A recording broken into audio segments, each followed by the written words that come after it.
All right, welcome to the Football Social. We're on. We're in the building. Look at this, Atletico Madrid versus Chelsea. Hamill's joining me. Obaseki's joining me. Nervous boy in the building. Oba, talk to me. What you feeling? How you feeling? You know what? Yeah, before I jumped on the stream, I can't lie to you. I said it off air as well. I was quite nervous, but then I realized, you know what I mean? It's Champions League nights, bro. Anything can happen. You know what I mean? You can't really predict these nights. So I'm just hoping that it's a good game. I'm hoping Werner turns up. Yeah, that's one player that I wanna see him bag a goal in the first 20 minutes. And yeah, let's just not be out of the tie by half time, and then I'm good. Then I'm good. Hamster, how you feeling about it? Atletico versus Chelsea. 13 minutes to kick off. I'm not feeling anything except burnt. I've just burned my mouth trying to eat my dinner in, sub 3 minutes. So I'm a little bit annoyed, and I don't want to bring that energy into this stream. I want it to be a good game. Atletico Madrid, traditionally very defensive, but have lined up with what looks like 4 or 5 forwards in their team. So a little bit unorthodox. They've been testing out that 3-4-2-1 this season, haven't they? And Thomas Tuchel's going toe to toe with them. And when you go toe to toe with Atletico, it's normally a good game. And if there's no goals, it's at least an interesting game from a tactical point of view.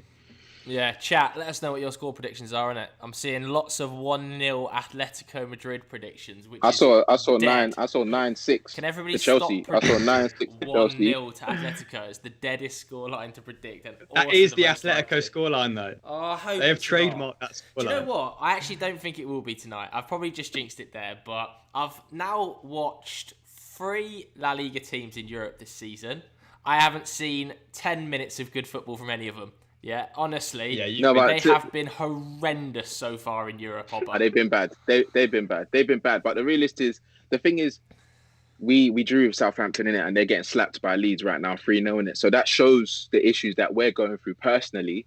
So we might be in a similar position to them. You know what I mean? I don't really know what Chelsea squad's going to come out. Obviously, the situation that happened with Hudson-Odoi wasn't great. So I'm hoping they had a good conversation. Probably. I thought it was deep. I thought there was no need. Like, obviously, I don't see it from his perspective, but then I saw the analysis after. I saw what Tuchel was saying about maybe he just fell a victim of being too close to me, and that can happen. Like when a player is on your side and you're seeing him lose the ball 7 times from being on in the first I think he had the ball 18 times. He lost it 7 times, and he wasn't. His counter pressing wasn't as Tuchel would like it. You know what I mean? So. It was harsh. Don't get me wrong. It was very harsh, and I don't back it. But at the same time, it kind of shows that Tuchel's kind of ruthless. We've seen it before as well. It's not something that we've not seen in Tuchel. So I'm just hoping he doesn't do it again, because he needs to win the boys. He needs everyone to buy into what he's doing, and things like that doesn't really help. It's a very Thomas Tuchel maneuver, I think. Laying down a little marker in the sand. I also feel slightly, it's obviously not true, but I feel slightly like it's forced his hand a little bit, and he's had to play Hudson-Odoi tonight because of it. No, Hudson-Odoi was always going to play this game. I was surprised that he came on in that game, but it kind of shows the trust that he has in Hudson-Odoi. But for me, if you rate a player that much, and he's clearly showed that he rates Hudson-Odoi, he's played in all the games that he's played so far, I think you just, you keep him on, man. Give him a bit of trust, because the one thing that we're missing in the Chelsea squad is the ability to risk it in the final third. And Hudson-Odoi is one of the only players, him and Mount are the only few players that actually like do something different. Like, I feel like everyone's playing a bit within themselves. So, yeah, man, doing something like that makes him just feel like if I make a mistake, then I could just come off after being on for 20 minutes. So hopefully he had a conversation, and I don't think he's the type of guy to hold it against them and be like, if you do that again, you're gonna, you know what I mean? He used to fall out with Mbappe every time he took Mbappe off. Like this. Yeah, but he never brought Mbappe on at half time, took him off half an hour later. I mean, that is very, very true. Where, he started, like you said tonight. I agree with Sam in that Hudson-Odoi has got that quality within him that can cause Atletico problems down that right hand flank. Like Saul Niguez, down their left. Hermoso had a tough time of it at the weekend against Levante.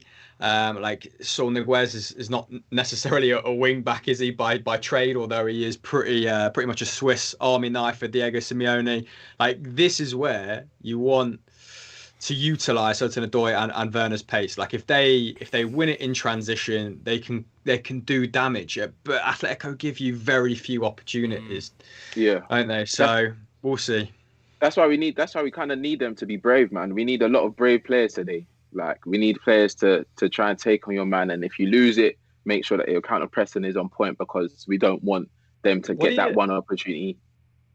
No, go on. What do you think to Giroud starting, Sam? It makes sense, because we're gonna need someone to hold it up. Like the way they're playing against us, they're gonna just be like they're gonna sit and they're gonna be very defensively strong in it. So you're gonna need someone that has a presence. Tammy's hold up isn't great. Werner down the middle would not work against Atletico Madrid. So I think that makes the most sense, and he will cause the most problems for those centre backs for corners, for deliveries from the right, deliveries from the left. So yeah, man. It makes sense. But I saw a comment. Someone, I think Max Woolman or someone said that Hudson-Odoi is overrated. I'm not having that, bro. You gotta watch him. If you think Hudson-Odoi is overrated, then that means you're not watching him on a week to week basis. Why are people so quick to hate these youngsters these days? It's just give them some time, man. How can anyone have a really strong opinion on Hudson-Odoi right now, other than that he's got promise? It's nuts. He's hard. Like the thing is, he's hard. He's hard. Like obviously, with a lot of these English players, a lot of them get rated, overrated in a certain sense. Doesn't mean that they're not good or that they're not showing promise for the future. That's what happened for Mount. Everyone was saying, "Oh, how's he getting into the squad? Why is all these managers?" Listen, if you watch Mount, you'll see what he brings to every squad. Every single game, Mount is your best player. And the disrespect to Mount, man of the match, no cap. I've honestly had enough of it. It really does annoy me, the disrespect to Mason Mount. He is literally driving Chelsea to success this season, almost single-handedly in certain games, and people still think he's poor. Like, where's the energy people show towards Mason Mount, towards Christian Pulisic, towards Hakim Ziyech? Because Mount is outperforming both of those boys every single week. And I don't hear any of that energy towards Christian Pulisic or Hakim Ziyech. And I'm not saying they should get hammered, because Hakim Ziyech hasn't really settled potentially, and Pulisic's obviously been in and out because of injuries. But Mason Mount this season has been your player of the season, and people still call him rubbish. Yeah, no, you're right. And the worst thing about it is, I think Tuchel he might not have fed into that stigma of everyone just loves Mount. But as soon as Mount came into the team, he's solidified his position. Do you get what I'm saying? Like every manager that he plays for, they tell you about his work rate on and off the ball, but he's also got that spark that he can just add something different. Man's Megsing, guys, in the final third, he's dinking it over people's heads. Everyone's just saying he's so good. And I saw a quote the other day. I think one of the coaches that was playing that is coaching at Atletico Madrid said that they believe that Joao Felix is quite similar to Mason Mount. And when I've seen Joao Felix play, I can kind of see what they're saying. Like, do you get what I'm saying? It's like that midfield number 8/10 role that they can get forward, but they're also good off of the ball. Navjot here in the chat says, with Pulisic and Ziyech in form, we score more goals, whereas Mount works hard but is not lethal. What's that based on? Because Mount has scored and created more chances than both of those players. Like, Mount is one of the top chance creators in the entire Premier League. In the Premier League, I think he's the third highest chance creation in the entire Premier League. He doesn't even take every corner. What's that based on? That's absolute nonsense. Like, Hakim Ziyech, I saw a chat this week, he's going to be sold in the summer. Nah, that's not happening. That's all. You know. There's rumours. There was always going to be rumours. Where does he fit in this team? When you're playing a 3 in the back system, where does he fit? But Tuchel's still doing his audit, bro. He's still trying to find out his team and realise who he's going to play in the system. Like every game is something different for him. Even in the Southampton game, he learned something new. Like that's why I think he did something like taking off Hudson-Odoi after 20 minutes. He wouldn't do that if he was like fully understood his whole squad. Do you get what I'm saying? Like maybe he thought Ziyech can bring something different. Ziyech had the last 15 minutes. He did nothing. Do you get what I'm saying? But at the same time, the players that we have, they have quality. Yeah. Tuchel needs to kind of just see out the rest of the season, do the best that he can, and then next season, that's when we're really going to see his tactics. I don't even think we're going to see this three at the back. I think we're just playing it safe in a sense with this three at the back. Hakim Ziyech is not going to tolerate being a substitute. Like, that guy is far too good, and he's approaching his late 20s, and he was the man at Ajax. So where will he go then? Where will he go? You can be the man at Ajax, man, but you got to really be the guy, you got to leave Ajax and do bits. If you leave the first place that you've gone to, then that shows that you're not really about it. I'm not saying. I mean, we said this summer, like, Chelsea are going to be top heavy, and there's going to be one or two players who are good enough to start for other clubs who are going to be left unhappy, right? Because, particularly with Timo Werner playing better off the left, he didn't exactly take to playing a 9 like a duck to water, and Giroud has been drafted back in the side age 34. So now you're in the position where it's not just Kai Havertz is going to be disappointed, it's potentially Kai Havertz, Pulisic, and Ziyech. Like, at the minute that chemistry, like, Tuchel's improved it, but like, there's a lot of wasted assets kind of sitting on the bench, and I imagine that Marina has tasked him with getting those players back into the team, just like she asked Frank Lampard to do a revival project on Kepa Arrizabalaga, and that was one of the a source of great friction, right? Like, I can't imagine anyone at Chelsea thinks that, even if Giroud gets 10 league goals, that's a success if Kai Havertz and co get under 1,500 minutes. Yeah. No, I feel you. Him going into the summer now is gonna be difficult for a minute, but I think he's already got his targets. I've seen that he's trying to get Sancho and Haaland from Dortmund. Listen, we can do a lot. Like, let's be honest, we did a lot in this summer. If we get top 4, if Sancho comes in, what happens to Ziyech then? How many forwards do you need? Something's gonna change. I don't necessarily know who I want to leave if for another winger to come in. Let's say Sancho joined. You've got Ziyech, you've got Hudson-Odoi, you've got Pulisic who play out there, all on that right hand side. Who leaves? Because there's no way you have 4 players in Sancho, Pulisic, Hudson-Odoi, and Ziyech for that one role. Yeah, someone will leave. But we'll decide that by the end of the season. If you were to give me an answer right now, who leaves? Who would you want to go? Who I'd want to? I don't want anyone to go. I don't want anyone to go. All right. But so the reality, wouldn't swap any of those forwards for Sancho? Of course, I'd swap Pulisic and Ziyech for Sancho. Okay, so you'd be happy if those two leave if it meant Sancho coming in. But I also don't want to see people. I don't want to see them two specifically because I actually really like Pulisic as well. It's just injury has hindered him from, like, pushing on from periods where he's actually been successful. Ziyech had a good period under Lampard. He had a few injuries as well his first season. If he left like that, I wouldn't be happy about that. Do you get what I'm saying? If they'd said, these guys going into a new preseason going to have a few weeks with the manager, and let's say we don't get Sancho, I won't necessarily be upset. But I'm just saying from what I've seen, that he's apparently trying to get Sancho and Haaland because obviously the connection that they have from Dortmund, they work well together. But if we just got Haaland, I wouldn't mind. Sancho, I'll buck you when you play for someone else, innit? But... Do you honestly think Haaland's a possibility? Mad. Yeah, why not, bro? Why not? No one thought that we could... Because you spent 220 million last summer, and it's going to cost 100 mil to get him out of Dortmund. Roman's bread is long, bro. The guy... I'm telling you, he wants to get back to winning ways, and obviously might not even be the main position that we need. We need a solid centre back. Everybody needs a centre back, mate. Everyone needs a centre back. They're hard to find. Yeah, 100. But we need. I wouldn't even mind if we slap 80 on someone, but someone better than that. That is worth 80, not the Maguire type signings. We need a centre back that commands respect from everyone on the pitch.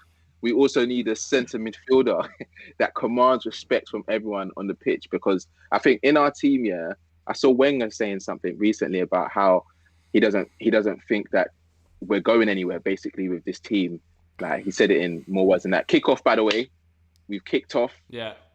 Let's get a prediction. Go on, Sam. Give us your prediction. I'm saying My heart is saying 2-1 Chelsea. 2-1 Chelsea, 2 away goals. Yeah. That would be so many goals at Atletico Madrid. They never concede goals at home in the knockout Yeah, stages. I but don't think they've conceded a goal at home in the knockout stages under Simeone, have they? these things are meant to change. Oh my days. Oh my days. Joao Felix It's fine. as well. It's the first 2 minutes.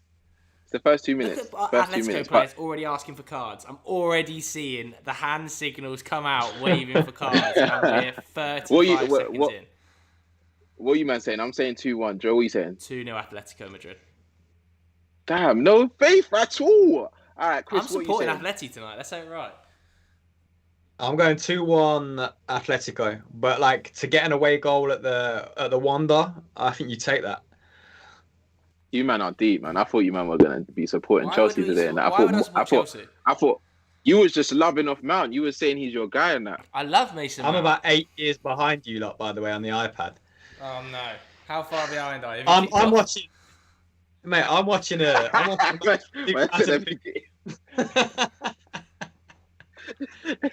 said, have you kicked off? No brand, no plugs, no pressure. Lovely. This is the future of streaming on Football Daily. Me being like half an hour behind, but yeah. Atletico are quite high up the pitch, isn't it? They're playing well high. Like the wing backs is high, much higher than I thought they'd be. Super aggressive. Oh this season. my goodness! This press, maybe he had one. Oh my goodness! These man don't want to kill me already. So Please, lucky. I'm not ready for this at all. Mendy is such a lucky boy, mate. What am I seeing him do there? What? Am I seeing? No, but it started with obviously. Okay, let me just explain. Kovacic played it back to Aspilicueta. Then he pinged it at Mendy, knowing that his feet isn't that great. Mendy's first touch was 6 yards in front of him. He almost gave away a penalty because Suarez was coming onto it. Damn, man. It's in their half now, so we're calm. But bloody hell, man. These men are trying to give me high blood pressure. What is this from Mendy? What have I just seen him do? Just smack it right his head, first touch. Why are you trying to take a touch in your area on 6-yard box with a player closing you down?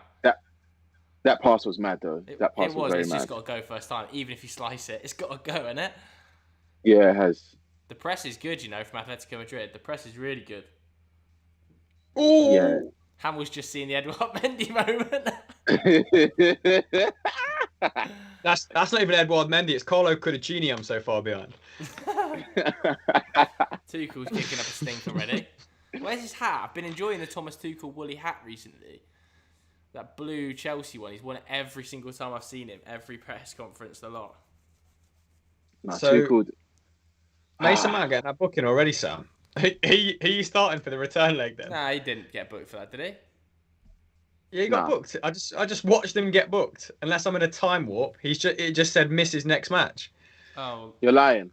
There's no way they actually gave him a booking for that. They did. They booked him. They booked him for that. But first 30 seconds. Good job on behind. We just missed it. This is going to be a long day then. If they're giving yellows in the first 3 minutes for challenges like that, that's nuts. The European refs do give challenges like that as bookings regular as well. Like regular. Oh my gosh. Chelsea started sloppy, but it's open. Yeah, but I feel like this is just how Atleti play. Like, there's like 7 behind the ball. Yeah, they're so their system is. They just know how to play their system so well. Like, it's rare you see them, like, just out of position. Nobody's ever out of position, are they? It's nice to see Timo Werner playing. Because obviously he went so far off the ball. I thought he was done. I thought he was done at Atletico, Yeah, so did I. I think his goals and assists, his return has still been pretty bad. But, like, he's just become a much more functional squad player. But is that because he's now playing like a wing back? His position's, like, changed, isn't it? Yeah, to just like, where can I be the most useful because you've not rated me for like the last year. Hey Sam, it's interesting I have to say to see that you picked your best striker up front today. You know, like I made this argument in the group chat the other day that Giroud is your best striker. Stop saying it like that. Stop saying it like that, because our strikers all of our strikers bring something different. So as a Chelsea fan, in the big game, I'm sure big moment, Giroud gets picked because he's the best.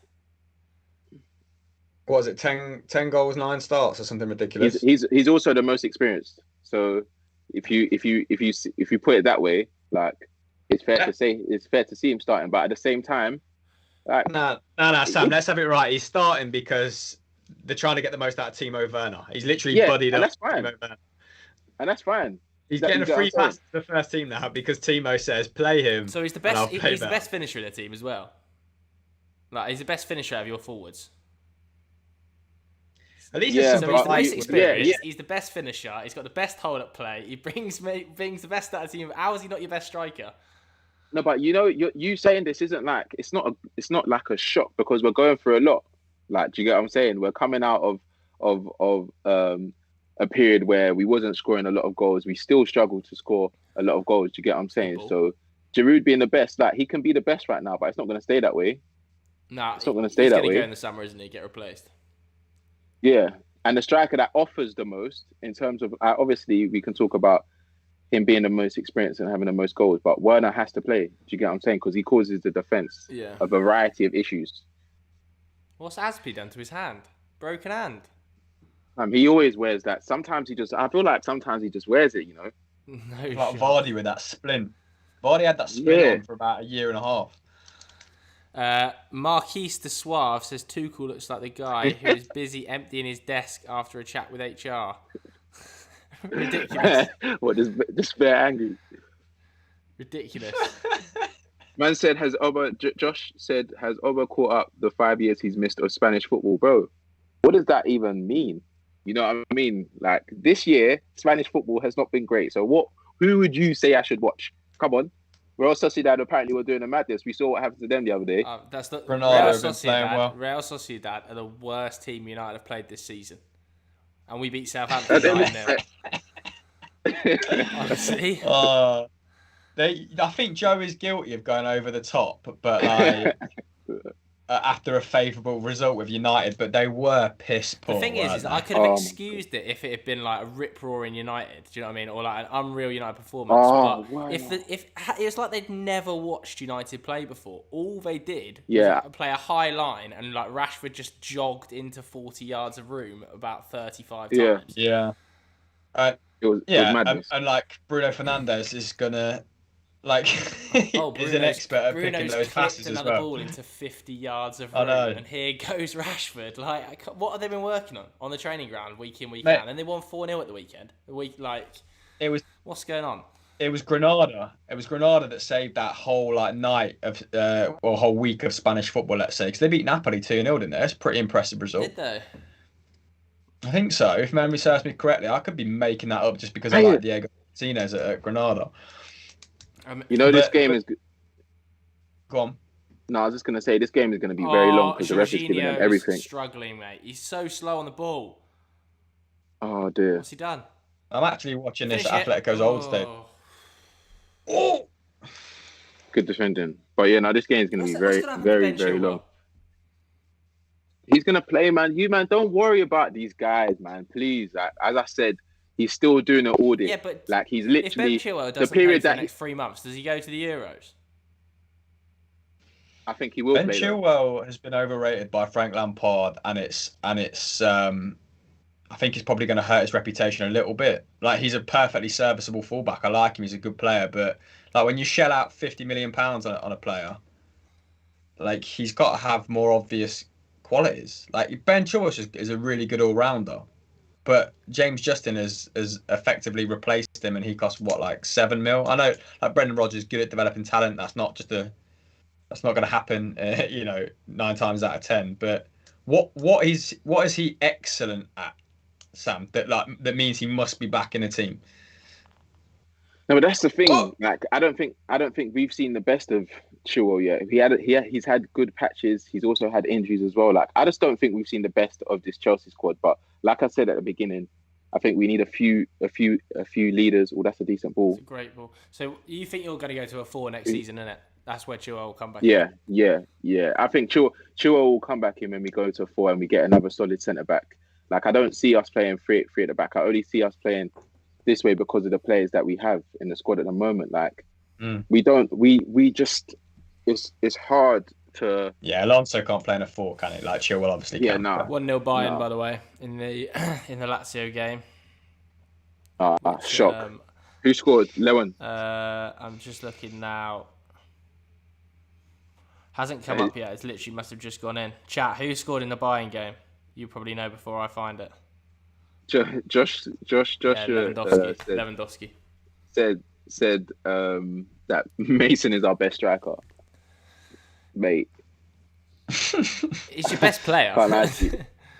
He's Where's bagging Kante goals tonight still, then? How yeah. come Kante's not playing? I'm a bit shocked at that. I saw. It doesn't work. It doesn't work in the system. He doesn't work as a double six. Like when you see him play, you need players that are good in tight areas. Yeah, he's better in a free. Oh my gosh, was that not? That is unreal by Tom Alamar, by the way. If that didn't hit his hand. Yeah, that's what I'm about to say, but Chelsea got a good bit of spell here. Give it. Let's capitalise. Go on, give it. Oh. He's quite slow on the ball. That's the thing. We just don't move it quick enough. You know what I mean? That's our biggest problem. And I think once we get a midfielder that can fully move it fast, yeah, that's when you'll see the best of Werner, man. Once you see when he just makes those runs in behind and he can just find him quick. Yeah, like I obviously like in the group chat hammer you about Werner, but that's just for chat. But equally, like, do you know what surprised me a little bit about Werner? Because I think he's such a talented player. I think he's such a talented player. But I've actually been surprised at times by how poor his technique's been. I don't know if that makes sense, but like when he's finishing passing, like his actual technique of ball striking isn't as good as I thought it was going to be.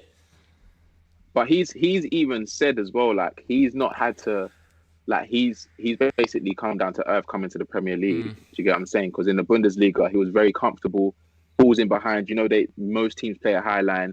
He doesn't really need that many touches of the ball. But when he's playing for a top team like Chelsea in the Premier League and in any competition, you're going to have teams sitting behind. You're gonna need to take touches of the ball. You're gonna need to know how to get past players. Yeah. And I think he's just learning it as well. So as long as he's hungry to do so, like he does, his work rate is still very high. Like, and that's what I'm happy about because he's seen the task and he said, okay, cool, I'm gonna do this. Like I'm not gonna give up. I'm gonna keep working. These lot are just getting past the press like so easily. It's kind of mad. Yeah, they're quite good, Atletico. Not much going forward at the moment, but all they're looking for is one goal for Luis Suarez, isn't it? Like, and then shut up shop. Yeah. That's nice football, though. Like they're not that interested in doing the madness, like trying to play free-flowing football. They're just going to get a goal and sit. Oh my days! Yeah, they're just going to get a goal and sit. But no, like I said about Werner, I think he's gonna continue working on his craft, man, and he'll get better. And the fact that we're trying to get another striker, I think that's going to get to him as well. Like, because obviously he came in thinking he's going to be the main guy. He was the man. Like, yeah, Leipzig. Do you think he has that arrogance though? I think obviously it's quite easy to say like, oh, that's part of the issue. Maybe he's just not naturally like confident, arrogant, because he seemed quite humble and he's quite well spoken and in his interviews. And there was a little bit of that, like with Morata, wasn't there? Just that kind of. You know, Zlatan came in at Manchester United. Obviously, his ego is unrivaled, but he had that streak, and he was just like, "Listen, the goals will come." Like, Thomas Tuchel's got a lot more to do in terms of like building his mentality. Oh my God, to ride out these patches. How did he miss that? What's going on there, though? The defending is shocking. How has he missed? Alonso should. No, but how did he get? Alonso, this is what Rudiger, I mean about our defense sometimes. Alonso. Oh my God, how's he missed? We're so lucky. Lamar was on the stretch. How does he miss? I look forward to seeing this in about 30 seconds. No, basically, Suarez was on the end of a hopeless ball, and then Alonso touched it, and you know he's obviously going to be tasting his touch because he's very slow, and then he got bodied. Rudiger went in. I don't even know what Rudiger went to do. Then Suarez just nipped in and played the ball into Lamar, and luckily he missed it. Oh, by the way, I've just clocked. Somebody chatted it then. GNSN chatted it, but Jamal Musiala's starting for Bayern tonight. Class, mad. Starting 17. He started a couple games, hasn't he? Centre mid in the Champions League, like at 17 years old. That's how. Timo! That's got to go in. That has to go in. Left foot, open your body. That has to go in. Oh my gosh. Timo, unlucky. Keep going, lad. That's it. That's more like it. Okay, I've just seen that chance, and you know what? I retract my statement about Ben Chilwell. Alonso's one-on-one. Did you get what I'm saying? Poor. Yeah, I don't know what Rudiger's doing though. We're a bit ahead of you, hamster, but Timo, I feel like that's got to go in. He's got to use his left rather than his right. I don't know why he goes with his right. But yeah, I haven't seen the replay yet. Yeah, but he was sprinting at it though, and if the defender put him off balance, then he can only go with his right. To be fair, and that's what it looked like. Yeah, we haven't seen a replay of it yet, but kind of looked like a semi-good chance. But by the way, it looks like Jamal Musiala's chosen to play for Germany as well. Yeah, I've seen that. Looks like if you would though, if you're playing for the best team in Germany, why would you not choose? Especially if he's growing up there as well. What is his background? Do you know? Who did he join Bayern from? Because he's split nationality. He's got multiple nationalities he can play for. Yeah. Go ahead. He was at Chelsea's youth academy for 8 years, mate. Mad. Between 2011 and 2019. And he's represented England at every single youth level. From under 15 to under 21. But did he not come back from... did he not leave Germany to attend Chelsea's academy? So it's a little... I think that's the story. I think is a little bit different than it appears. You know, like he's gone over there. I think he came back to go to Chelsea. Yeah. Well, he must have lived in England for 8 years. He was born in Germany. He must have lived in England for 8 years and then played for England because of that. Well, growing up in England. Timo, ref, have a look. Though. They're looking to snap up a lot of English talent now, aren't they? They're moving for Omar Richards, right back at Reading. Like they are trying to hoover up some like good young fullback talent. They tried to get Max Aarons, didn't they? Oh, that's a stinker. Yeah, and that's because like high quality fullbacks are in low, like short supply at the moment. I'd absolutely take a risk on some like guys between 10, 15, 20 mil, right? Just even if they're just serviceable at buying, they can sell them for the same money. What has he just done there? Who is that? What's going on, ref? Aspi. What has Aspi just done there?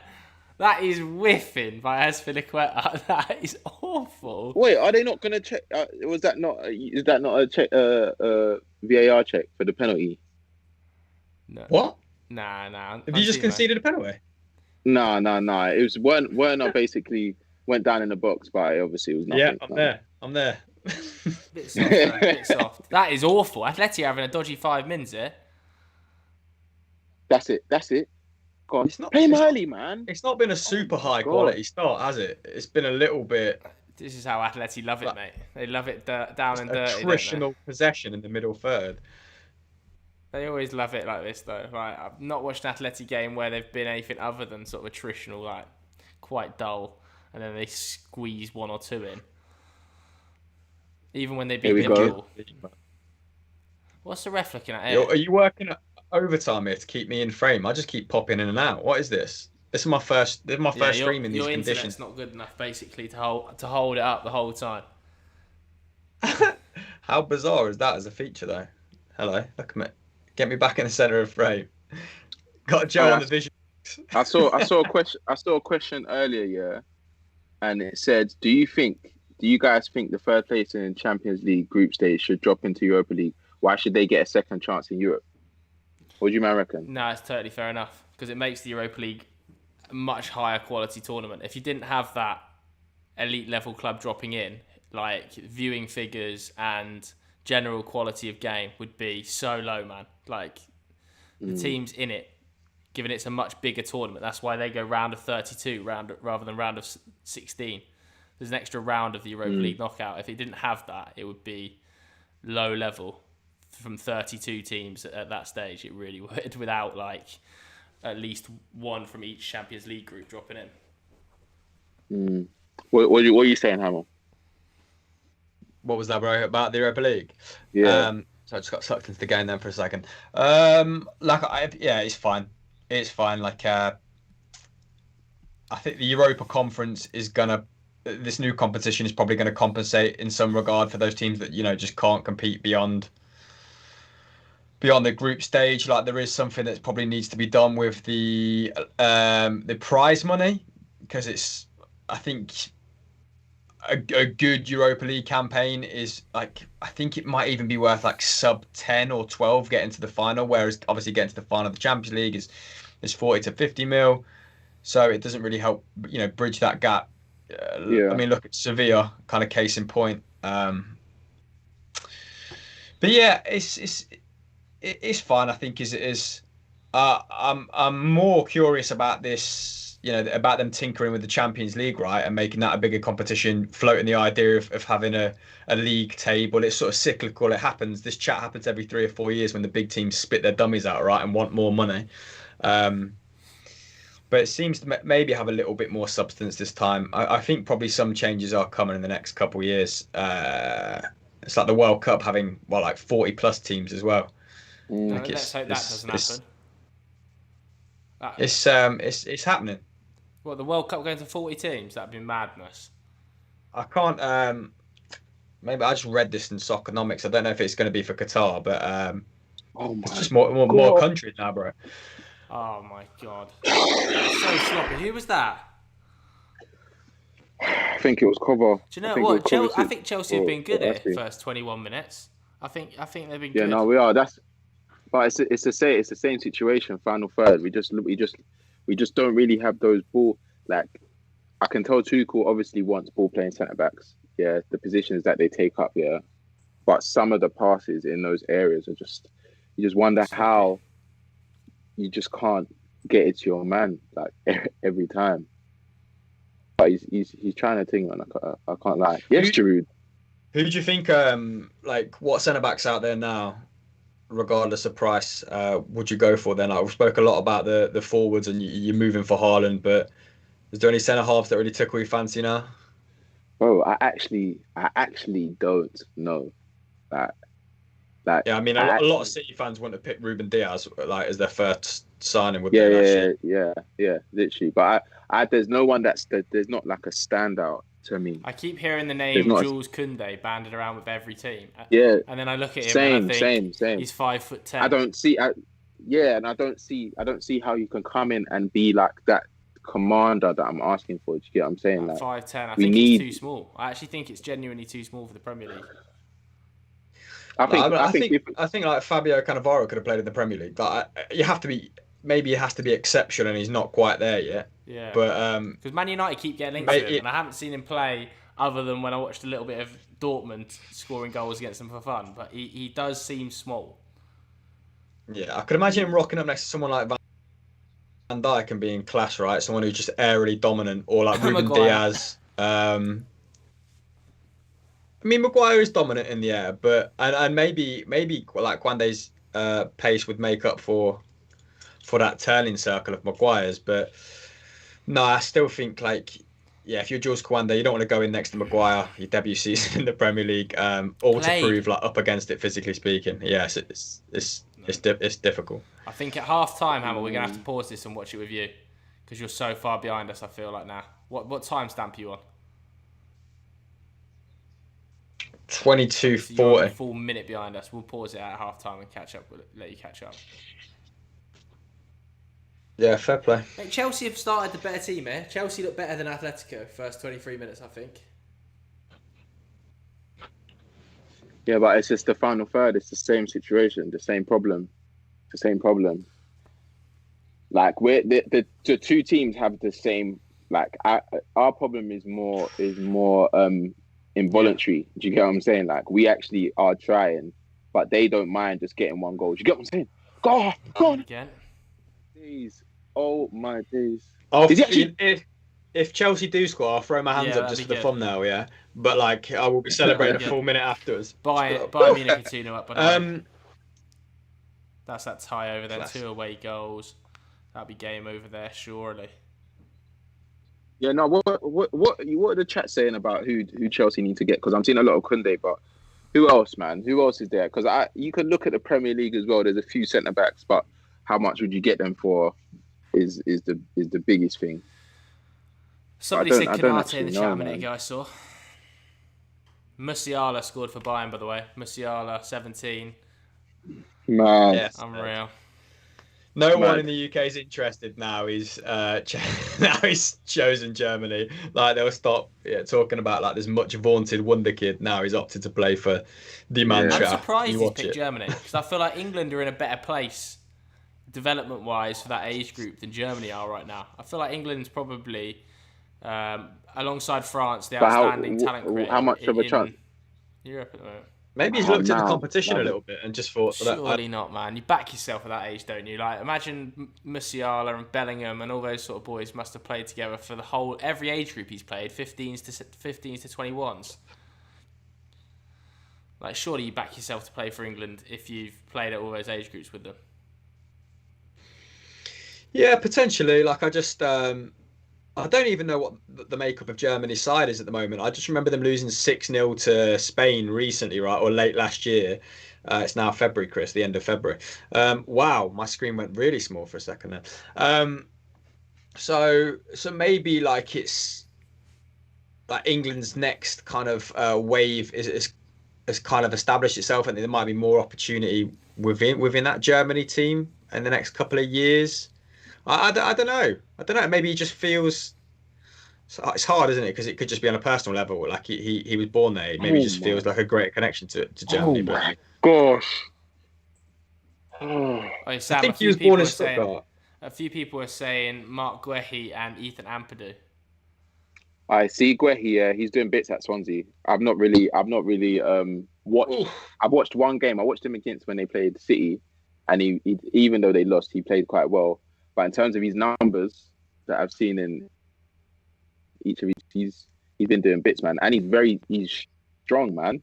That's the type of centre back that you want. Ampadu, oh my gosh, The quality of your final ball has been pants, mate, from your midfield pair. no, it's hard. It's hard for me to. It's just not their job. Do you get what I'm saying? It's not what they're good at. We need someone that's good at that. Do you get what I'm saying? Yeah. Like, Why don't you play Mount a bit deeper, a bit more reserved, alongside Kante? I've said that. I think that would have made sense, yeah. But then who would do Mount's role? Because he's pressing. You bought £72 million Kai Havertz to play in 10, didn't you? Yeah, we did. But he's going through. He's going through a bad patch. Havertz can play. Ziyech can play there.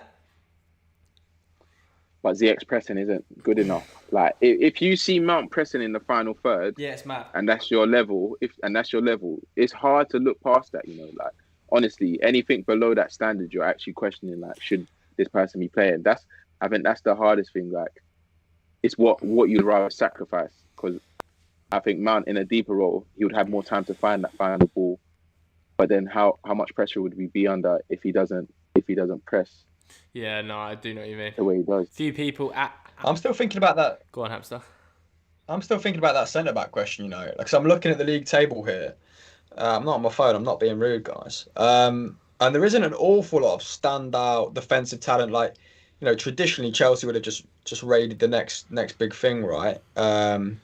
What about Rafa Varane? But like, I'm looking on this list and I'm thinking, you know, Lewis Dunk might be a candidate. It's probably too late for Cody now. What's Cody? 26, 27, maybe even a little bit older, 27, 28 sort of vibe. Like Will Keane's obviously playing very, very well, but probably not of the skill set that Tuchel wants.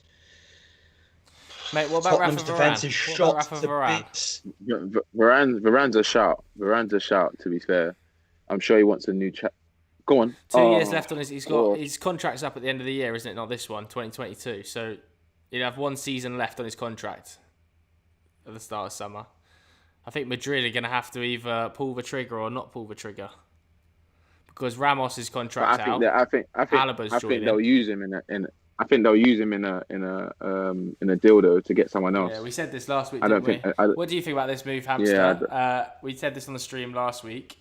Would you accept, from both parties' perspective, Paul Pogba, Varane swap deal? Both got 1 year left on their contract at the end of the summer. Woof. And both, similar sort of age. Would you accept that deal? Yeah, I think Real Madrid are getting the better deal. Yeah? Yeah, I think Real Madrid are getting the better deal there. Like, I think like Rafa Varane is a very, very good player, but I mean, And he's obviously like his trophy cabinet at his age is formidable. But without Sergio Ramos, he doesn't look as well beaten. I mean, that's me trying to find like a chink in his armor. I admit he's a very small chink. Yeah, I think Man United will probably demand some cash along with that, right? I don't know. I think that Madrid could probably make the argument that you think just cut ties. That United are probably so desperate for a centre back. That the argument's probably there that United are slightly more desperate for Varane than Madrid are for Pogba. So I don't know. I mean, Paul Pogba, Real Madrid still haven't made contingency plans, have they, for Luka Modric retiring? Well, not retiring, but aging out. He's 35 now, and they're still so reliant on him. So they are going to need a central midfielder for sure. Yeah, maybe not as desperate. You're right. I agree. Can't really imagine Varane playing next to Harry Maguire though. That's just no. That's a duo. That's a weird duo right there. Maguire just needs pace next to him. Maguire needs needs pace and positioning next to him because he's so slow getting around the pitch. That's why him and Lindelof don't work. He's got no recovery pace. So when Bailly plays there, it's a lot better. So United just need to find a centre back who's fast with good positioning and good passing. That's the key for United. Genuine physicality in terms of just pace rather than winning balls in the air and stuff like that. And I'm seeing loads of people in the chat. Yeah, Koundé is quick, isn't he? I've never seen him play other than that one game against Dortmund last week, to be honest with you. What's happening with Thiago Silva anyway, Sam? I think they're just trying to make sure that he doesn't come back too soon. Still injured according to my fantasy team, that's for sure. Yeah, they're trying to make sure he don't come back too soon, to be fair. But it's just sad that he's come at this age because he's so good, man. He's actually so good, and I think people didn't appreciate how good he was. Just killing it over there with PSG.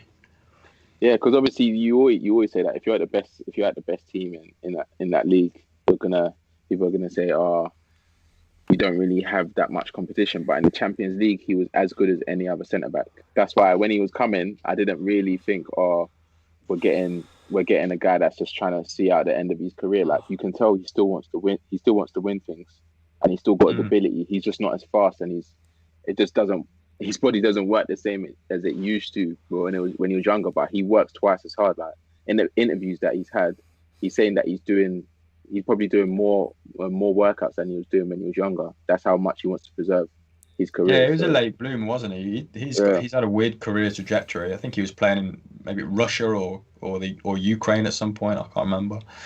After Brazil, anyway. But yeah, I had no doubt that he's going to be an asset from now until the end of the season. It's just maybe you have to start planning for his replacement a little bit earlier than you thought at the start of the season when everything was so optimistic, right?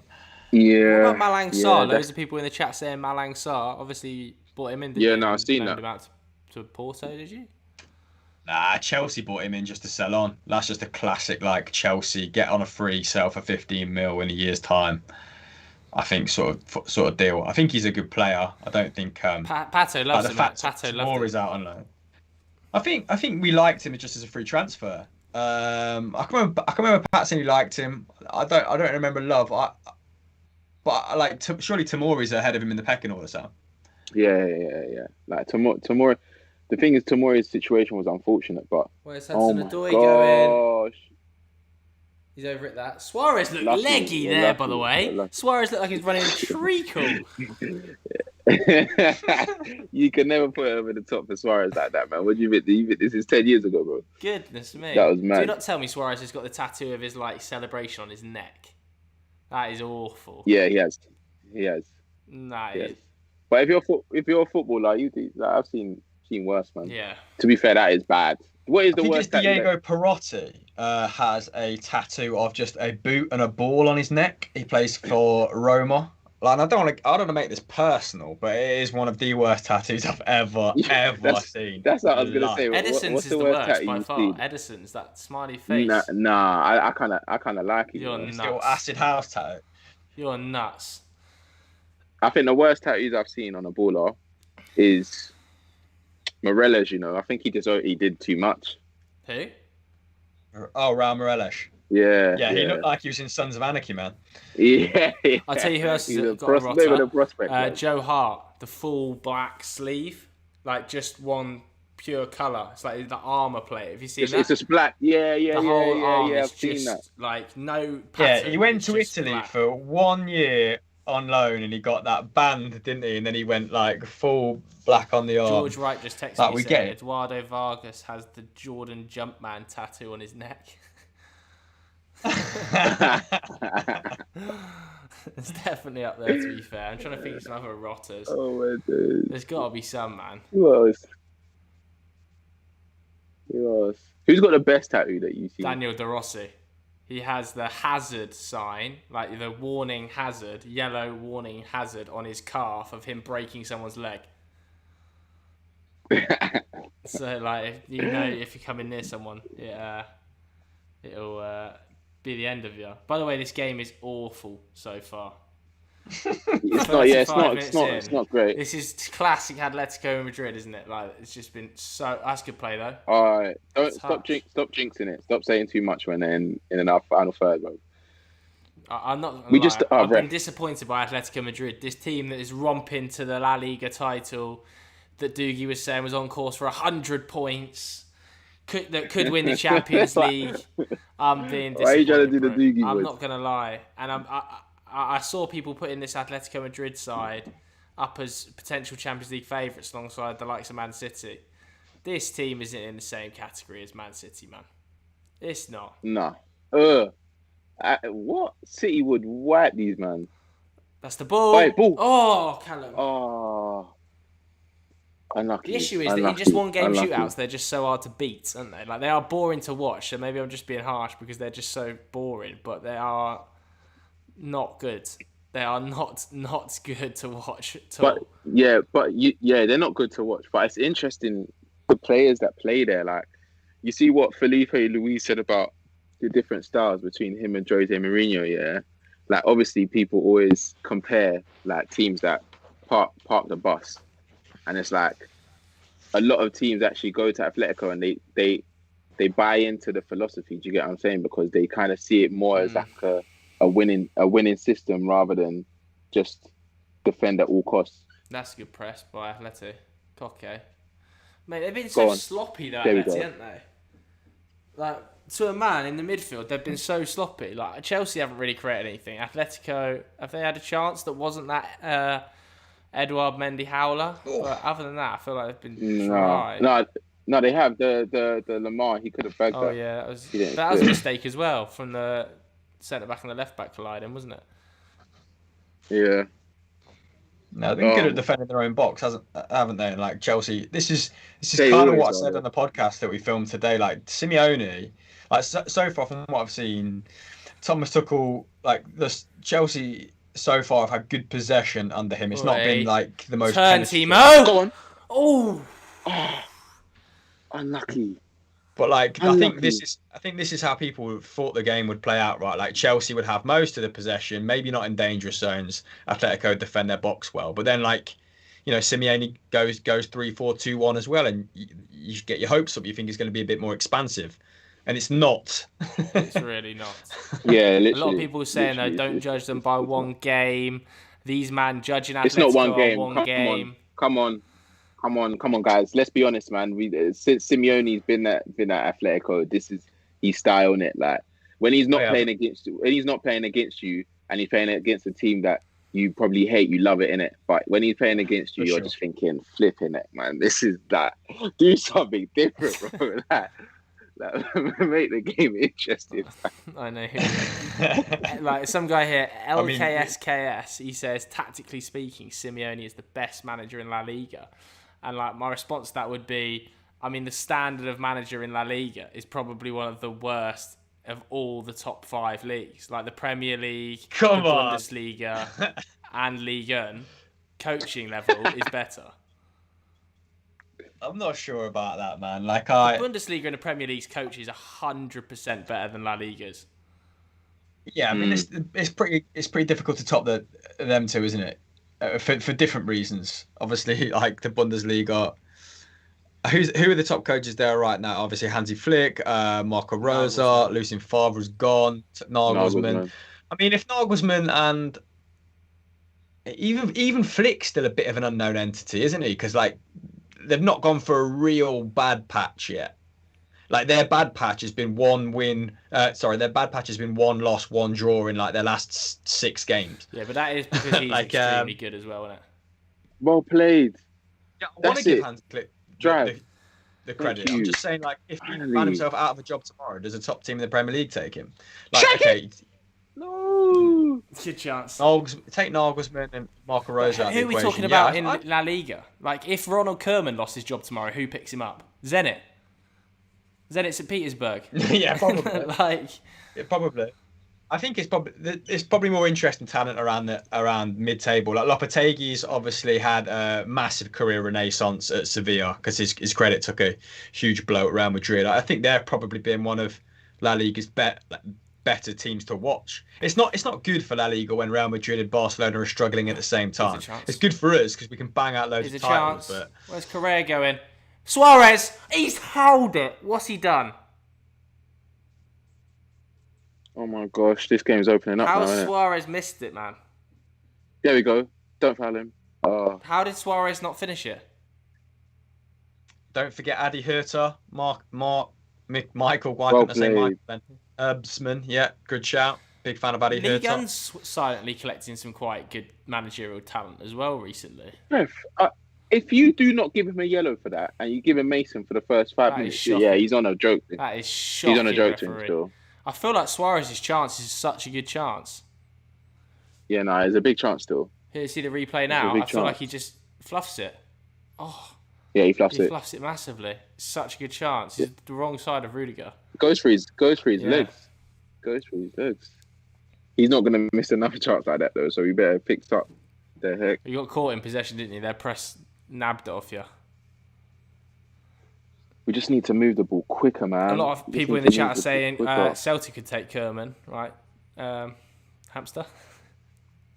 Yeah, hey, Hamill, what's going on with Celtic, man? What's that? We've done a video over on Euro Football Daily, so I don't have to explain it. You know, just go and watch it. Like, it put me out of my misery, man.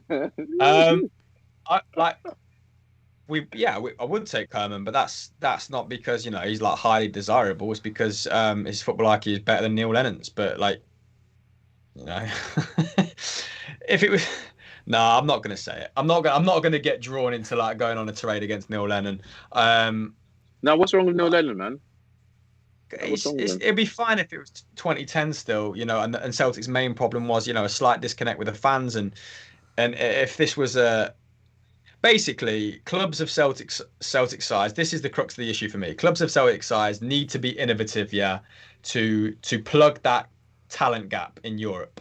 And the way Celtic did that, at least in the Europa League under Brendan Rodgers, was with his tactical approach, right? Like we came through a group with Salzburg and Leipzig in it. I know his record wasn't great in the Champions League. I think some of those significant scorelines against PSG and Barcelona were probably, you know, everything was going in. Cavani scored a header that, you know, Pythagoras couldn't have worked out the angles on, but like now, we went out against Ferencvaros, the early stage of 15 years in the Champions League. It's just exactly. Like, I mean, they fared okay, I think, in the group stage. No, I don't know if they did actually. What country are they from? Yeah. Cyprus. You throw me. I wasn't expected to start, you know, talking about Celtic, and I could go on and on, but we just need to show a little bit more aspiration. Like, I think Eddie Howe's, you guys know, I think he's a great candidate. Like, his profile fits. Like, he has shown himself to be, you know, more up to date, tactically speaking. Like, Celtic have been started the last two league games with like 5 central midfielders. I'm just utterly just dumbfounded, man. I'm just bored of it. Let's move off it, because Hamill's just getting depressed. He's upset about it. It's 3-0 Bayern, by the way. Leroy Sané's just scored. 3-0 Bayern. So that tie is fully over. Bayern are guaranteed going through, just like PSG's. Great play. Come on. Oh, great play between Mount and Hudson-Odoi, though, again. But yeah, Bayern are through. Yeah. PSG are basically through. So that's 2 of your quarter-finalists listed there. Done.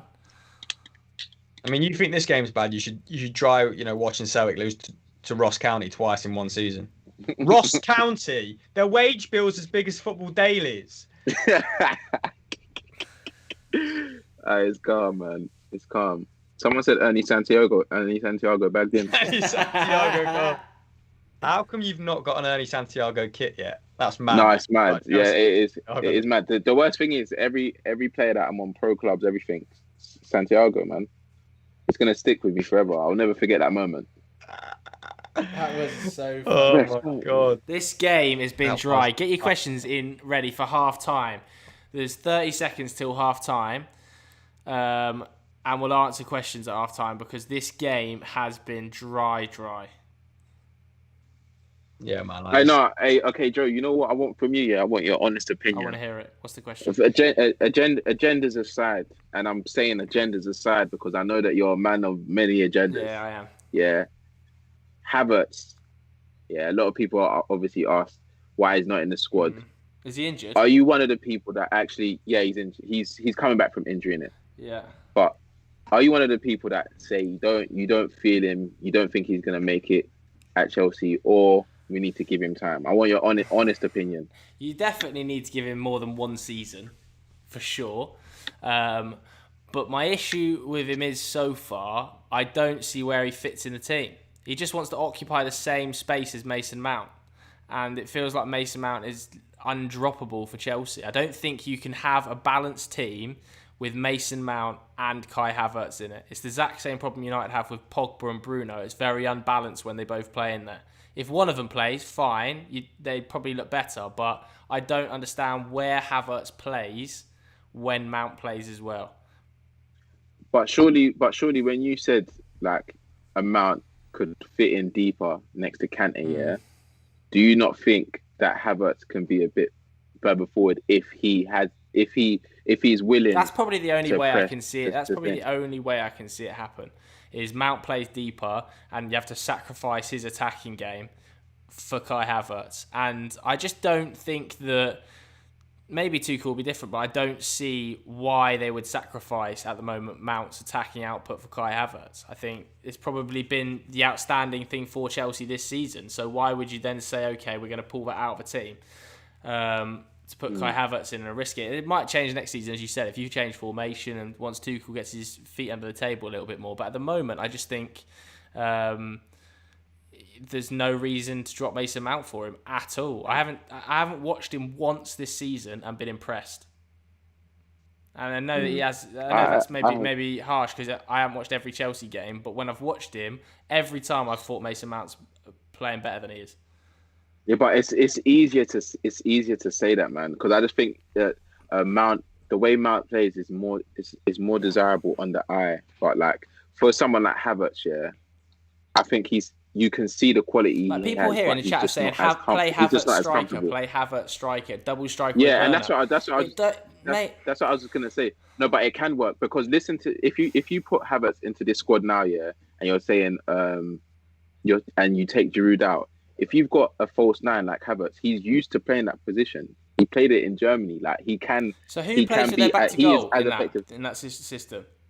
That's the only problem. That's a massive issue. Who plays with their back to goal? But at the same time, if we don't play Giroud, then we have that issue anyway. Yeah, sure. Do you get what I'm saying? But at least we have. At least we. Half an hour ago, you're saying to us you're going to sign Haaland.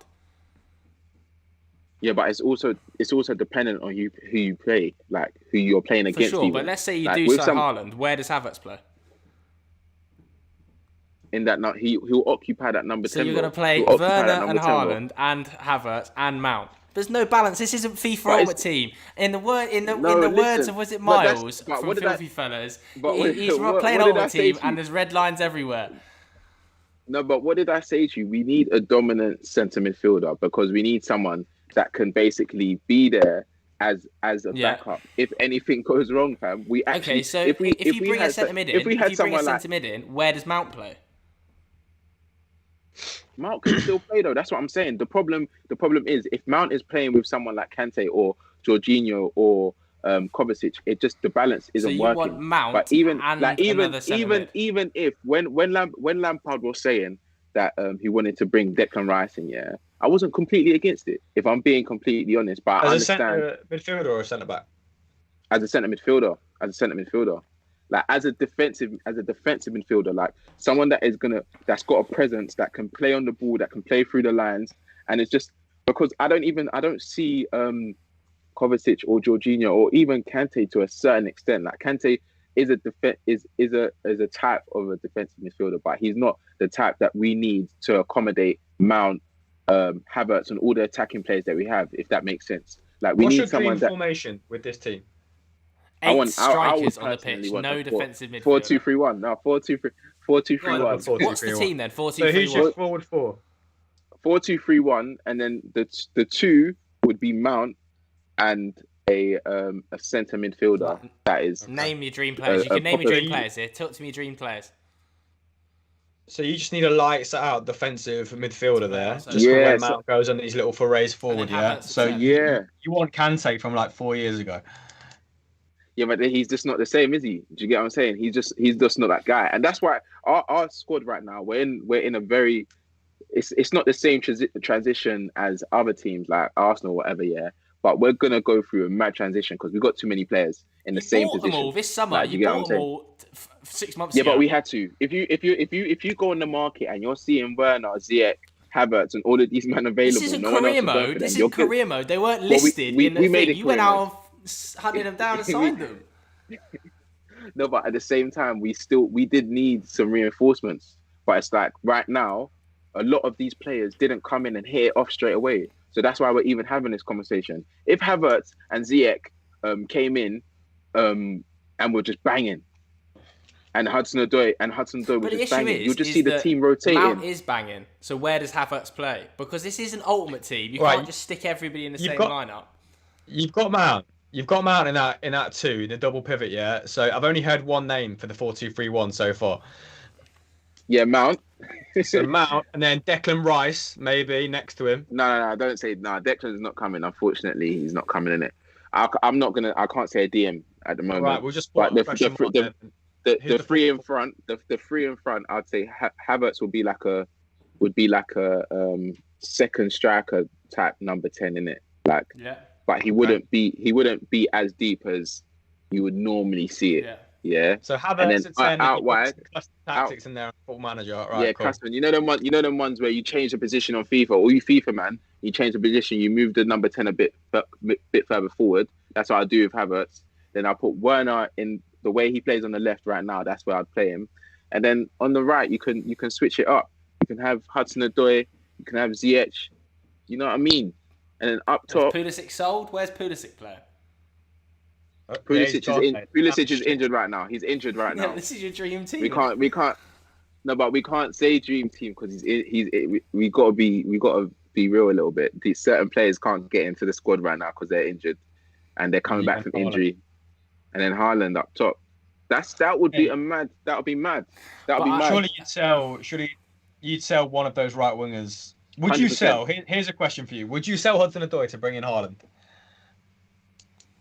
I've got a personal attachment to Hudson-Odoi, so I can't do that. All right. Would you sell Pulisic to bring in Haaland? These are tough questions because all the players that you're talking about, I like them. I think we've established you haven't got a bad player. You've got loads of good players. You've got bad chemistry. No, if they said that, then I would be upset, but I'd understand. Same thing with Lamptey. I just feel like, honestly, I'm upset, but I understand. I just don't see how Mount and Havertz play in the same team. I don't understand it. It's possible. It's possible.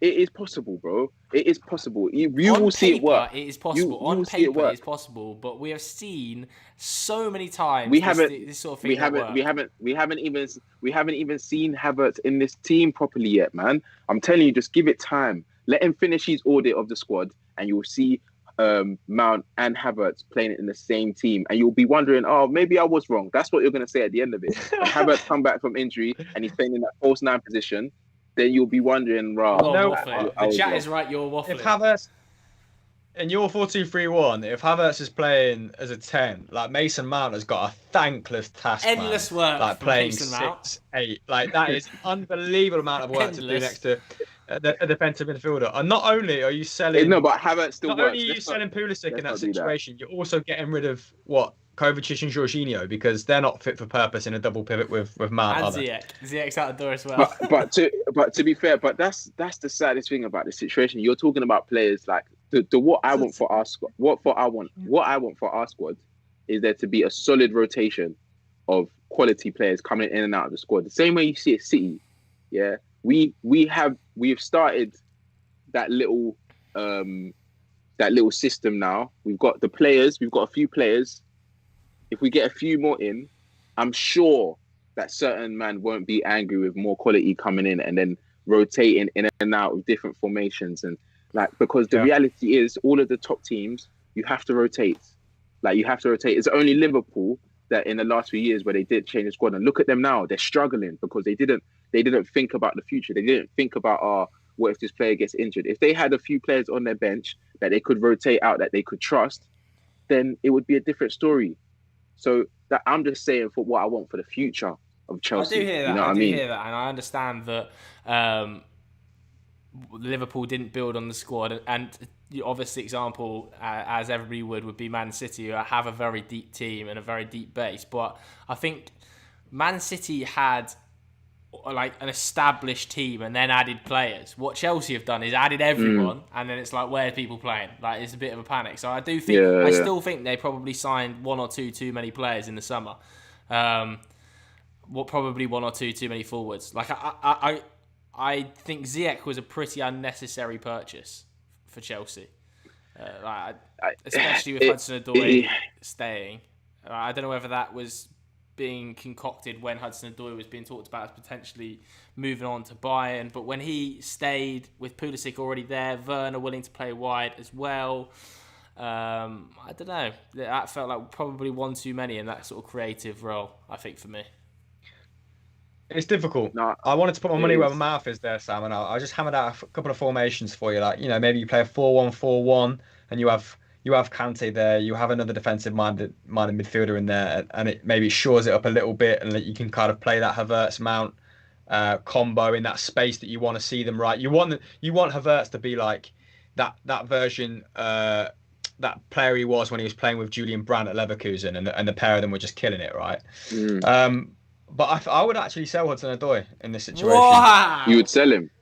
No. He's got to be the best player to keep. Surely you get rid of Ziyech first. Yeah, I think I'm thinking if Bayern Munich come back in with the same sort of money that they were offering before, like, what was it, 50, 60? Like, I'd probably take it. I probably at this minute, in a forward three, Pulisic, Haaland, Werner. Like, Ziyech could potentially play in a midfield three against teams you're dominant against. No, in all honesty, there's no right answer.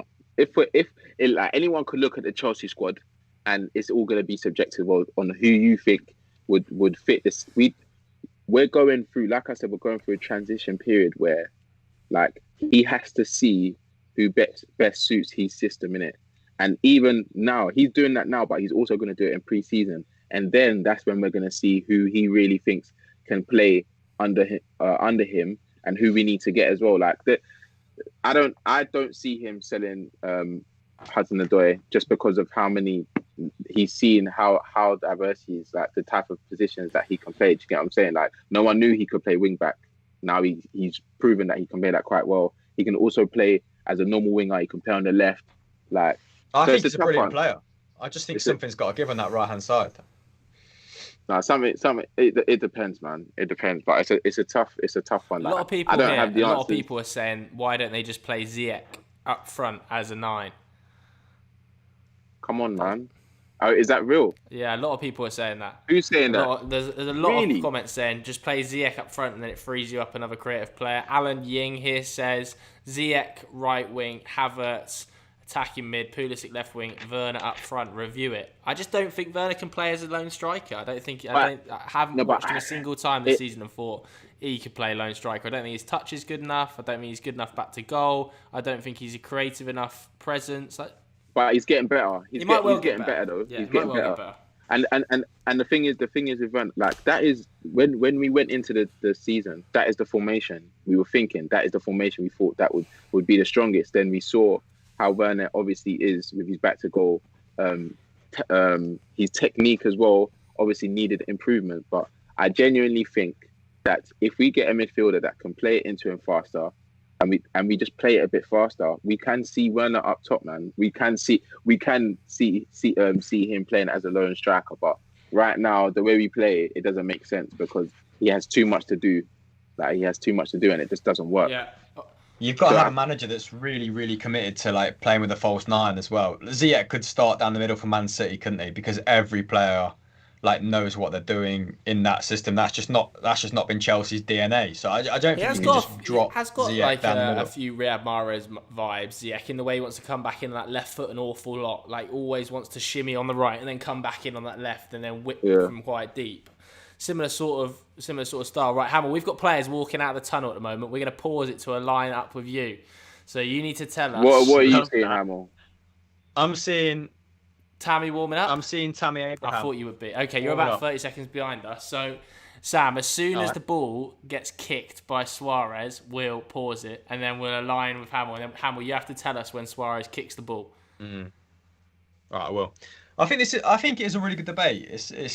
It's not something that like I've spent a lot of time thinking about, but I just think Pulisic, when I have watched him, has looked like when he's fit, which I know is inconsistent at the moment. Like I actually think he's got as high, if not a higher ceiling than Hudson-Odoi. Interesting. How many years is it between them? Get ready, Sam. Pulisic's 22, right? As soon as that foot touches the ball. And actually, Pulisic's played a lot on the left as well this season when he's been given an opportunity, hasn't he? I see. I've missed the ball kick, but same. Hamill. Suarez is just exactly the same as me. Hamill, you need to tell us when Suarez is kicking. All right, I've got Rudiger wiping his shirt and his nose. All right, we're about 10-15 seconds behind you. Love this. I'll count you in. Okay. No, I'm actually interested. If you in the comments, if you think you've got the answers, tell me your formation. The front six, because everyone is talking like they think it's easy. Feels that easy. I'm telling you now, there's too many career mode Ultimate Team players on here. United have found the best possible balance by playing McTominay and Fred. Not a single person in the comments right now would be saying McTominay and Fred if this was a debate on this. I'm telling you now, not a single person. It's about balance. Right, We're kicked off. It's about balance. And I'm not seeing a single shout for Jorginho and Kante as a DM partnership or for Kovacic and Kante. I'm not seeing anyone. It's all we may as well have 9 strikers in this comment section right now. Right. I'm listening to you rant them. I'm on 45-18. Yeah, I'm on 45-18 just now. We're aligned. This is where your internet will keep lagging, buffering. It. Okay. I need to get like a 30-foot cable for my modem. Why haven't you got a Sky Q mini box? That's a very good question. Get it for free, mate. It's an absolute. What you mean? So I can have a TV. You mean set up a TV? Yeah, or you could just plug it into a monitor. Yeah, I've never really thought about Sky Q box into the monitor. This ref just gives the Sky Q mini box just literally goes into a HDMI, innit? So I've downstairs in my bedroom, I've got a Sky Q mini box, and it's literally live because it's not going really through the internet. It's going through your actual Sky Q box. Yeah. Hey, Kaz, why are you putting McTominay in the Chelsea team, man? What are you talking about? What is happening? And if you want a Sky Q box at home, what's going on? I'm seeing 4-2-2-2-2. People are losing. I mean, who would you put there though? Kante, Mount, Werner, Cho, Havertz, 3-2-3-1 inverted fullbacks. Fardine, you're not Guardiola, mate. Get out the comments. Honestly, the problem is Werner can't play number 9 by himself, and he plays best on the wing. Mount, Hudson, Havertz. I think a lot of people have forgotten how good Pulisic is, man. No, but I think he's also forgot as well. Like when he comes back to life, then we will reconvene this conversation. You'll have a great headache. Yeah. Yeah, like a good one, but it's and a few people are saying sell Mount. And that's the thing as well, yeah. Abdullahi says sell he's Mount. Not going. He's the future Chelsea captain. But the thing is with the Chelsea squad right now, we haven't seen the best of so many players. Yeah. Bro. Like we haven't seen the best of so it's hard to even pick a team right now because there's only like 3 players in that front 6 that are actually performing to a level that you'd say is a good standard. Like everyone else is like in and out. We've been focusing on the depth and the like the chemistry of the fronts 5, 6, but like it's probably the defense that needs the most immediate work, right? Yeah. Oh, by the way, Bayern have just scored a 4-0 at Lazio. That's Bayern away at Lazio as well. So that tie is just they're getting rattled, Lazio. Oh, where's Werner? This is the 5th best side in Serie A. Yeah, but is it? Because again, like Serie A is absolute pants in Europe, isn't it? Well, Juve are 6th at the moment, so it is fun at the moment. At least it's fun. Like I'd rather have that than Juve just. When was the last time? When was the last time an Italian team won a European competition though? Like it probably Inter Milan with Jose a decade ago. Like the football is so. It just doesn't make sense in Europe because it other don't teams work. just It don't work like, in the rest. I feel like the rest of Europe plays at a different speed. Whenever I watch a Serie A game, I think it's the slowest football. Yeah, but I think they're having a bit of a. There's at least variation in that league now. You look at like the football that Atalanta play, that's a Sassuolo play, is a little bit more. It's quicker. It's more dynamic. Like it's not as conservative as maybe.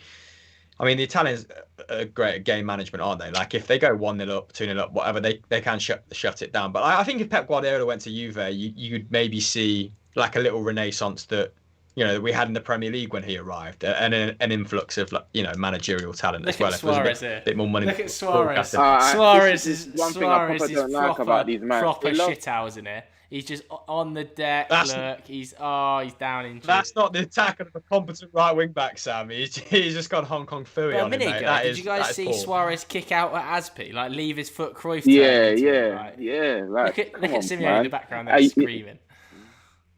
There was a few people saying, they messaged me earlier actually, and they were saying how they think that obviously Reece James doesn't look as as good as a right wing back here. But what do you reckon for him in that right centre back role? No. Do you mean his best? I think his best asset, Reece James' best asset, is that whipped delivery.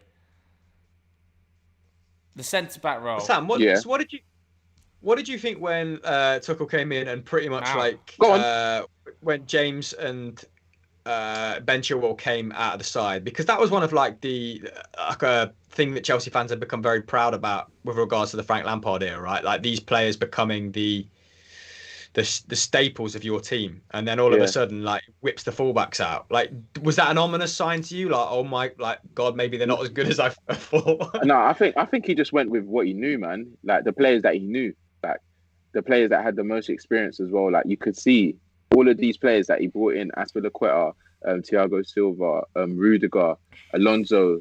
Like you know what I'm saying? There was only Jorginho, Kovacic. Like these players went straight into the team. A lot of these players weren't even in.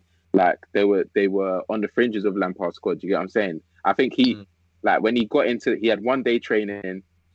In his mind, he's already seen all of these players that I just mentioned play. He's already a big fan of a lot of those players as well. He's tried to sign a few of them, so he's just gonna play them. If in that training session he saw that they're still up to scratch, then I'm sure there was no reason for him not to play them like that. What was a defensive header, by the way? Who was that? Hermoso. From that day, it was just a fresh slate. So it didn't shock me because no one's been playing great for me to say, oh, how dare you? The only person was Mount, really. And then when Mount came into the next game, he stayed in. So that's better. Oh, come on, ref, man. Please just be a bit better than this. My goodness. By the way, 4-1. That was a nice 4-1. Lazio have got a goal back. Tie is on. Oh, the back in. Come on, the Eagles. Was it Ciro Immobile? It's not. It's Joaquin Correa. No, I meant... Come on, man. Oh, Joaquin Correa. I thought he had Angel Correa in frame there. Yeah, I mean, if that's Angel Correa winning the free kick there, then where are Atletico going after they get out of that bit of pressure? Mate. They're not interested. Tell them to get up, man. One goal, and then they're just going to shut up shop. Strong lid though from Llorente. Really, really good natural curls from him. We need to get a goal, man. We need to get a goal. If we can get a goal, I'll be happy. Oh But my Mendy god. just one touch out. Oh my What is goodness. Mendy's mate? People in the Sunday Vibes comments trying to tell me that Mendy's good with his feet when I said from what I've seen so far, I would not. It does not fill me with Mate, confidence. what is happening there? He's not. He's competent. He's competent with his feet. He's not the greatest, but he's Do you think that like, you're just but like, he just needs- happy to have Canoes someone? on his feet, Do you not mate. just think that you're just happy to have someone that's not Kepa now? Like, is he actually good or is he just not Kepa? No. He's good. He's actually good. But That was the most no, forced answer ever. No, because I'm watching. Oh my Mount. god! Look at Mount. Look at Mount. What a ball Oh my as well. gosh. Oh, the touch is terrible by Timo. The touch is terrible by Timo. Man. I The think touch. I think that's the right ball from Timo. That's very good defending, man. Mate, the touch was No, but it's the terrible first by touch. Timo. It's the first touch. It's the first touch. That's what. Took it wide. It's got to be Took it in. wide. It's got to come in. Do you think you might take Mount off because he's on that yellow card? Like, I'm thinking like 70, 75. Who's he going to bring on? Maybe, maybe. Let me even double check who's on our bench. Wait, they're still saying the squad's Is it, here. maybe? I'm seeing how good. I'm seeing 4-2-4. Mendy, Chilwell, Zuma. Wait, what? There's a lot of message deleted in the comments, Yeah, which was yeah, people are changing their mind every 5 minutes as well. Like I'm seeing 4-2-4 and 4-2-3-1 are effectively the same thing with the squad, but okay. Where did I believe in your formation, lads? You know what I mean? I'm actually not going to lie. I think it might be George because everybody's spamming their formation like 100 times in a row.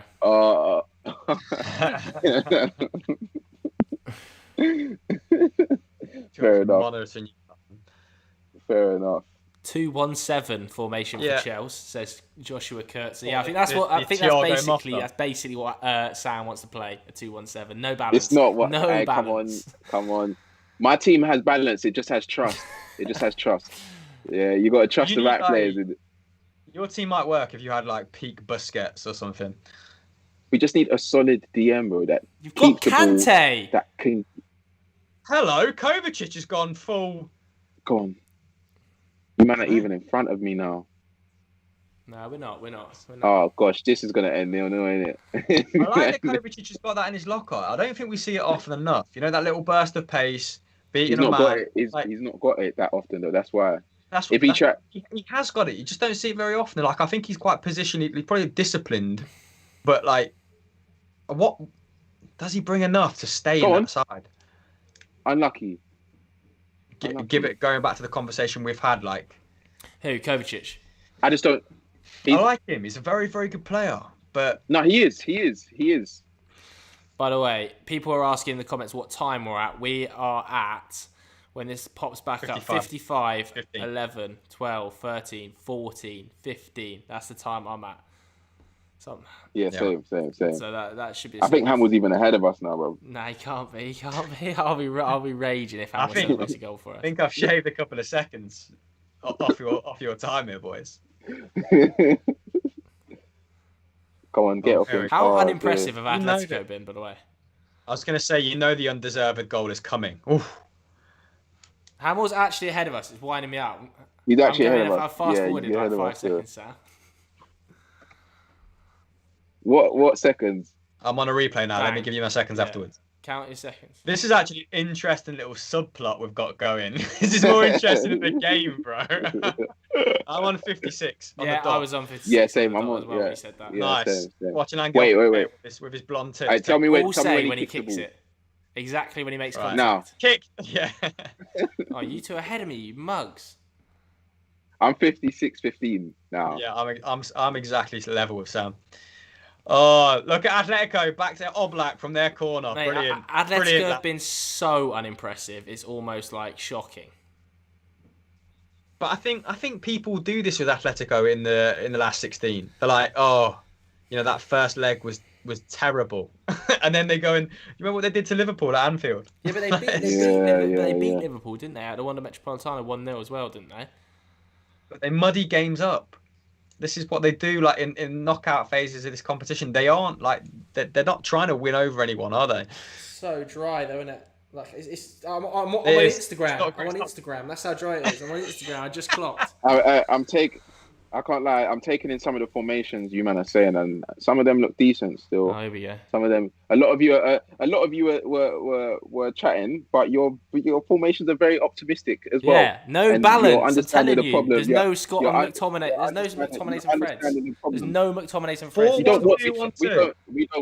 we don't want Scott McTominay or Fred. Yeah, I'm not having the Let's get that diamond clear. in Chelsea with all your wide talent as well. That would be a waste to play narrow central midfielders and two strikers. That's good play. That's really good play. Joe, a lot of people asking about the Henderson situation, who Peter Kelly's asked about Oh! Lewis asked about it. Felix loves a acrobatic effort, doesn't he? What do you think to Dean Henderson potentially going to Tottenham then? That'd be mad. You crack me up. Dean Henderson going to Tottenham. Where are they finding 80 million? Where are they finding 80 million? Down the back of the sofa, are they? Absolute dreamers. What world? No, but something needs to change. To be honest, He's gonna because be our number one next Dean season. Henderson can't He knows he's not going to be be our number playing. one next season. Why do you think he signed a 5-year contract 3 months ago? All right. Well, we're just looking for things to distract us from the ordinary nonsense. He's gonna play the rest of the cup games this season as he has been, and the occasional Prem game, betting himself back into the squad, and then next season he'll be our number one. I'd be super shocked if he's not our number one next season. The issue is, and it will remain. How's De Gea though? Bro, De Gea's only like 32, isn't he? I don't know how old De Gea is, but he's lost. But his the source issue is still. that he's making too many errors, De Gea. It's not his age. He's making too many errors. He's only 30, De Gea. By the way. 30? Oh, Christ. He must be 31. But he's on £370,000 a week. That's the issue. Yeah, but some people were saying it's about Neuer, that is so much bread. But no, I think Dean will be number one next season. Beyond De Gea to get back to but form. even if even if Dean Henderson was to leave, I just don't see Tottenham being the side that sign him. I'll be honest with you. Like, I'd have Chelsea ahead of him in the pecking order. Tottenham are currently 9th in the league. Like, I mean, people have just seen Lloris potentially leaving right or aging out and putting two and two together. He's been one of their best players this season, though, isn't he, Hugo Lloris? Oh my gosh! Don't do that, because that actually made my heart skip a beat. Suarez, get up, man. Joke, man. I just love being so emotional, man. I actually want to rate you, but you just do so many scummy things. There's no facial contact. But no, I don't see Dean Henderson going to. I do not see Dean Henderson going to Tottenham. Never say never, but not convinced. Why do you guys think that could actually be a goer? No. But it's interesting, isn't it? It'll be very interesting. I'm a little bit thrown by the fact I thought, De Gea is 31 this year. I know too far out. He's only 30, yeah, man. He's only 30. He's just making a lot of errors recently.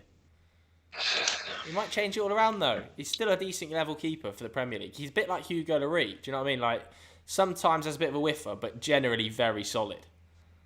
Even though he has got, I think, the second worst save percentage in the league this season. No, he's not. Sure. Yeah, he does. Oh, he does. Well, must be for like keepers over 1,500 minutes, right? Because like Matty Ryan and Kepa must still be down there. And Pickford. I think it was minimum 8 appearances. Somebody put it in the Football Daily group chat the other day. I know. It was Matty Ryan bottom, De Gea second bottom, and then Ramsdale third bottom, I think. Joshua said Suarez bit himself. I tell you who else was down there, and it was a bit of a surprise. Hamill, I think was maybe third or fourth bottom was Carl Darlow. Yeah, he had a bad run of games. He was overperforming for a little bit, wasn't he? Like their first 10, but that's going to happen when you're. I've got it in front of me here, actually. I've got it in front of me here. I was being a bit harsh. I've got De Gea who's 16th in the league, so not quite second bottom. Okay. Is this post shot or just save percentage? This is Don't dive in. Per 90. Right. Okay. Post shot, yeah, I think. But Matt Ryan was his bottom. Post shots. Matt Ryan was bottom, obviously. Rui Patricio second bottom. Yeah, no, but I could see Wolves have been so bad. You've got in Alex the games McCarthy, this season. Pickford, Ramsdale, De Gea, and Darlow. Then you've got Eduard Mendy, pretty much a similar sort of level. Top two: Robert Sanchez at Brighton, and Nick Pope. Nick Pope's had an unbelievable season Pope's... for Burnley. That is so cynical. Yeah. Is he finally going to get booked? Nick Pope's been up there for a long, long time. Like we were saying, I was saying on Sunday Vibes, Nick Pope to Tottenham. Yes, he is getting booked. Good. About time. And I know you can only see half of my face, lads, in the comments, but you know, Skype does this weird thing where if my quality drops, it tries to automatically frame you, and I just keep, just end up looking like Two-Face from Batman. Lads. I'm not going to lie, we're trying our best there. We're trying our best on limited resources, jumping about all over the place. But we're getting Joe's doing his best. I'm popping in and out about every 30 seconds. I'm slightly happy that Werner didn't have that much to do in it, because that could have been another moment. Him versus Oblak, That's where you're at with Werner. That you don't. No, even because want him I feel like I want his next few goals to be under pressure in it. I don't want him to have too much time. That's when it looks worse. Okay. This game has been awful. But what did you expect? Some quality from the likes of Joao Felix, Luis Suarez, Koke, Saul Niguez. Them man barely touched the ball. This is what they want to do, fam. They train. I'm sure they train more without the ball. Like, I'm sure if you were to watch their training, like, it would be 90%. Oh, Joao Felix, that is gas. Suicides. That is so cynical. Yeah, that is unbelievable. Afterburners there. Afterburners from Joao. Get your card out. How is he not booking him? What is this ref on? He is. That is so cynical. He's got a booking for consistency. Yeah. There you go. Very, very similar. Not as similar. What are you talking about? Their girlfriends are obviously sick barbers.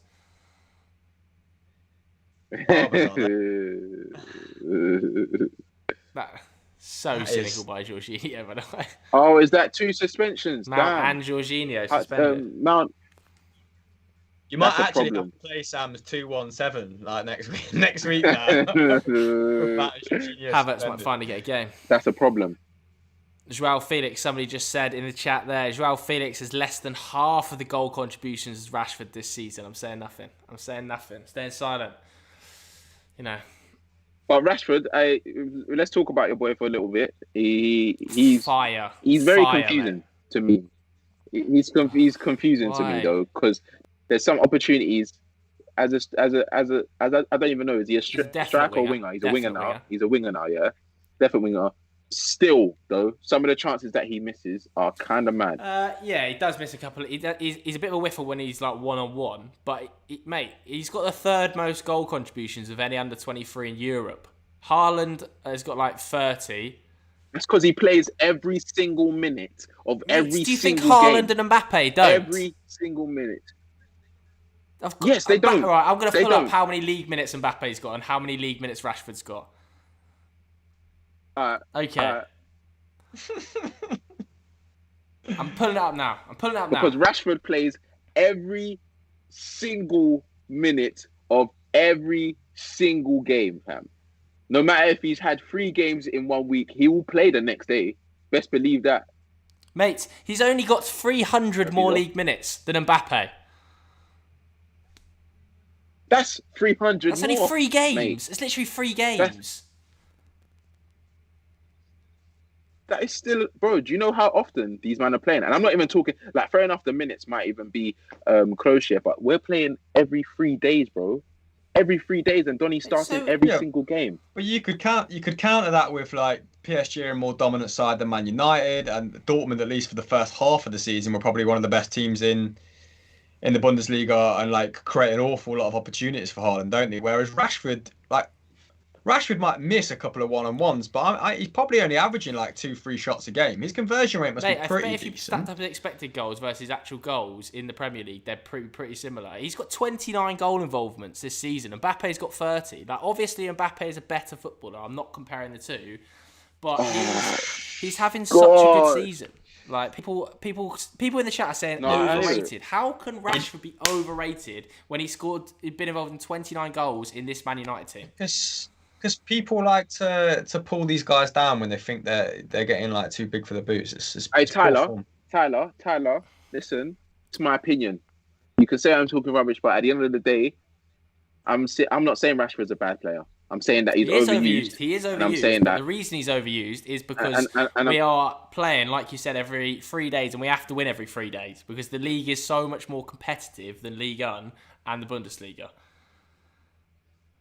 Oh, But Renan Lodi's coming on, guys. A fullback. 0-4. What an exciting attacking substitution. Some people are saying Martial's overrated, and obviously I did an episode on Martial being overrated. If you might want to check that out, you know what I mean. Addy, nobody is comparing Rashford to Haaland. We're all saying Haaland is a better goal scorer than Marcus Rashford. Nobody is comparing the two. We're saying that people calling Rashford overrated are ridiculous. So well up Giroud. That must be the first time I've seen that. Giroud drop to win that header. Oh my god! Yes! Oh my god! Oh my god! No. What a finish! Has it been disallowed? Has it been disallowed? No.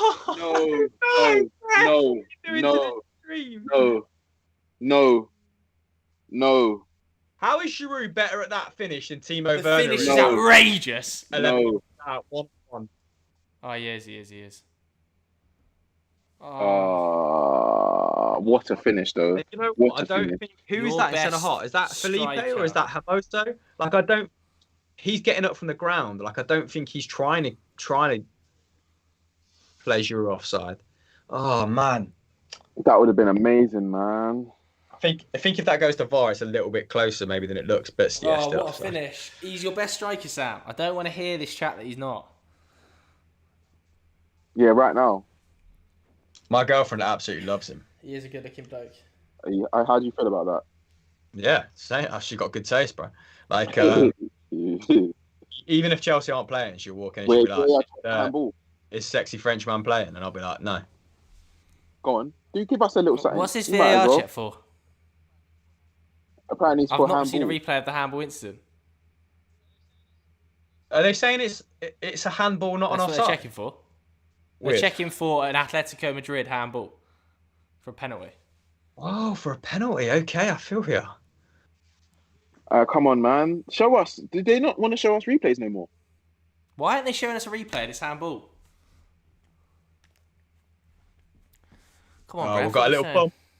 Hello to the 100 more people tuning in into the second half in the vain hope that something happens and they see Sam, absolutely lose his head. Why are they not showing us this VAR? Sam, I want to see you possessed again. You know that possessed celebration that you had down to a T on Football Social, like when we were in the studio, and you were like somehow it was like a Michael Jackson move. That was a different vibe, man. I'm by myself right now. Yeah, I don't want to wake people up. You were like on both sets of toes, yet your shoulders are at 90 degrees, like facing backwards. Is insane. Hey, come on, ref, show us something, man. As if this game's not been slow enough without all this. Come on. They're saying goal. They're saying goal in the comments. The chat's saying goal. You're playing with No, they're lying. I'm not going to believe it.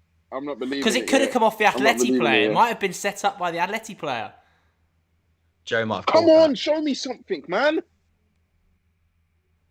It might have been set up this video. No. Oh my God, he's giving it! He's giving it! It's 1-0 Chelsea! Come on! Let's go! Giroud, I can't believe it. What a goal. It must have come off the Atletico Madrid player. It must have been knocked up by the Atletico Madrid player before he's overheaded it in. Mate, that's nothing more than Chelsea deserved. Chelsea have been the better team in this game. Atleti have been pants. Come on, let's keep going. Let's keep going. One more.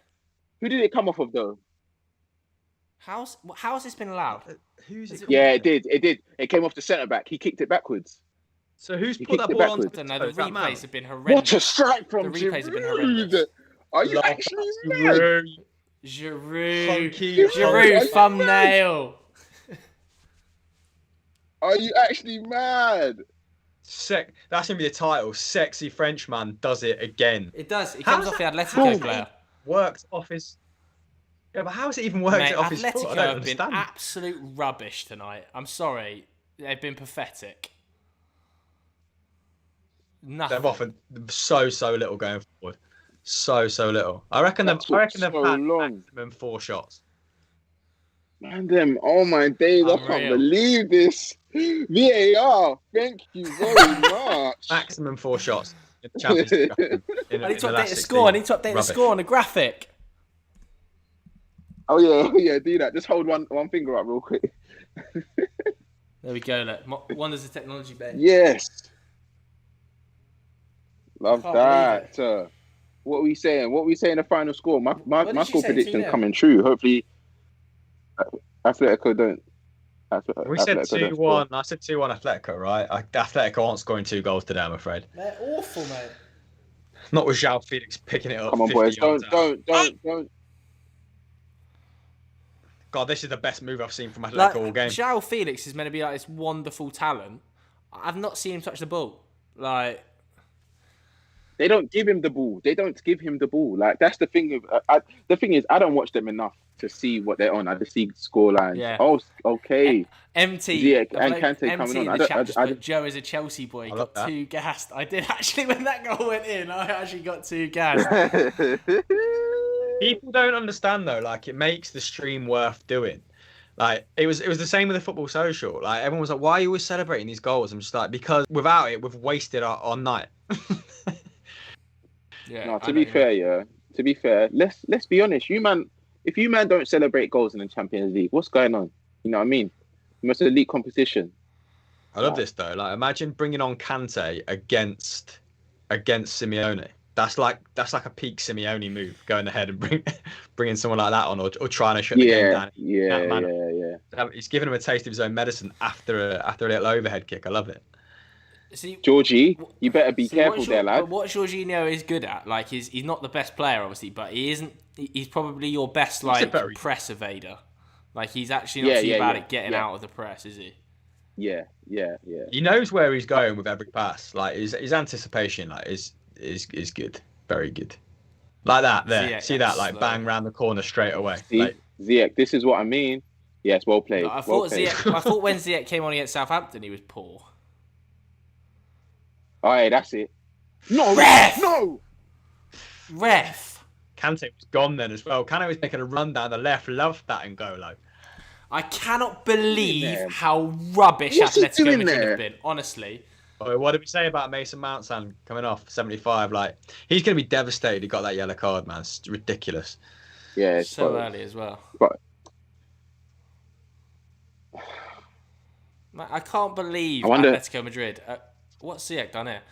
How are Atletico Madrid rinsing La Liga? Yeah, hey, you man, don't look at the comments as well, because I can't. People are doing your editing. Keep the fake scorelines coming in, because we're a little bit behind. So I want to see Sam as on edge as possible. No, don't. Because I actually want to interact with Mandem, but they're doing too much. Oh, it's a big chance.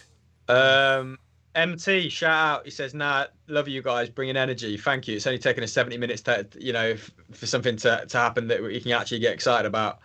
Abdullah said, "Atleti is so overrated." I think that's probably tapping into what Joe is talking about right now. I don't even know whether they're overrated or whether, like, they're just unwatchable. It's a down year for La Liga. It is a down year for La Liga, isn't it? And like, it's great that Atletico are taking advantage of that. We all want to see that variation in La Liga, but when Real and Barcelona are both shite in the same year, it's not good for Spanish football.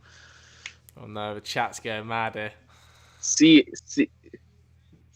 Stop saying good goal, to be fair. Jasper, we don't want I know. See, this is what I mean. You lot need to call this off, because I'm not liking this. I go on, yeah. Quality. Oh, someone's put 1-1 Torres, David Villa. I rate that chat, to be fair. Truls, Bayerval, Giroud over kick on goal. So 1-1 Boris Johnson, someone put. Mate, Atleti have only just now started playing. My internet's Atleti have only just now started playing. When they've gone 1-0 down. Which is annoying, right? Because, if you're capable of doing this, look at that, though. It's so sloppy. It's unreal, man. Go on, Keeps. Do what they do. That's it. That's what I like to see. Slow it down. I've been so disappointed by Atletico. I had Doogie give me chat last week when I was calling La Liga a poor league after the Sociedad game, saying wait for the Atleti one, wait for the I'm here watching Atleti. Awful. Well, look, you know he loves being right. Go on. What's Alonso doing then? Bang.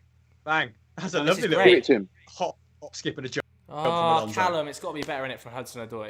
It has. Bang it. He's not had it. He's been pretty non-existent in this game. That I had might to be be doing him a disservice because I didn't really pay attention to the first half. But Yeah. no, but you see Christensen taking 4 Atleti players out of the game there with that pass through Atleti's like what midfield line. It's a little bit too, and then they just drop. I think that's what Chelsea have done really well. Like they've just shifted it into Atleti's half quickly, and then Atleti have camped, and it's just rinse repeat. Yeah, I mean, I would Playing a nice high line. What's the possession in this game, do you reckon? If you two were estimating right now, I've got it up in front of me. What would you say the possession is?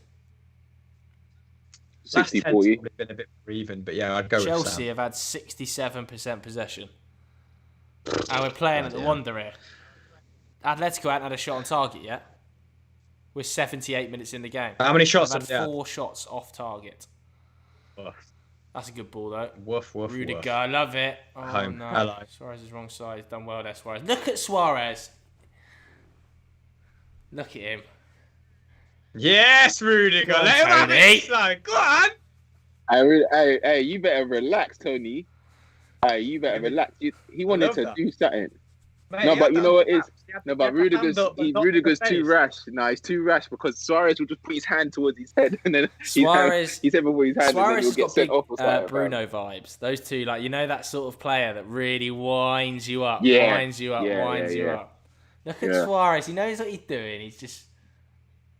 No, but I think Bruno's more about it though, man. Suarez ain't about it, man. He's an actor, man. Suarez a little actor. That's not for that incident there. That's for the whole game, isn't it? Because Suarez didn't actually do that much there. Reece James coming on, shutting up shop. Take that 1-0. Good game. Good game. Hudson-Odoi. I think Reece James would probably have the. You know, it's obviously easy for us to say in hindsight, but I don't think they lose any attacking threat bringing Reece James Not on. a massive amount. Yeah, no, just better defensively. Man. Love that, Hudson-Odoi, man. Kept your head up. You got 80 minutes today. That game's behind us. You know what I mean? Yeah, but he'll learn a lot from these sort of games, won't he? Away at the Wanda Metropolitano. It's a massive positive for you here this week. I've just clocked now, but you're playing Tuesday night, aren't you? You play because it's obviously United Chelsea on Sunday. United play again on Thursday. So you'll have extra 2 days recuperation. Nice. I think that'll be you, an interesting game. Like that. Mate, we're so hit and miss. It's unreal. I just can't call which type of United's going to turn up. Will it be the Sociedad United or will it be the West Brom United with such slow starters? Go on, you got man. If Eric Bailly plays, then we stand a very good chance. The thing is for United that plays in United's favour is Chelsea have to win. Like, United can go and get a draw at that game and be perfectly happy. That's a great ball. Well played, Reece. What a ball, man. Unlucky. Because we're 6 points clear, we'll be happy and take a 0-0 probably. Chelsea will be very keen to win that game. Offside. Yeah. And like we've played Tuchel twice this year. We beaten him in Paris, and then we lost to him at Old Trafford. So, raw 3-man yes, team. Dembele. Come on then. I even forgot he was there. You know. I'm Team Atletico now. I mean, he only went in January, didn't he? Oh, is this the Leon lad? He's not. Yeah, it's Mr. Dembele. Where's he going to play? Centre back in this team?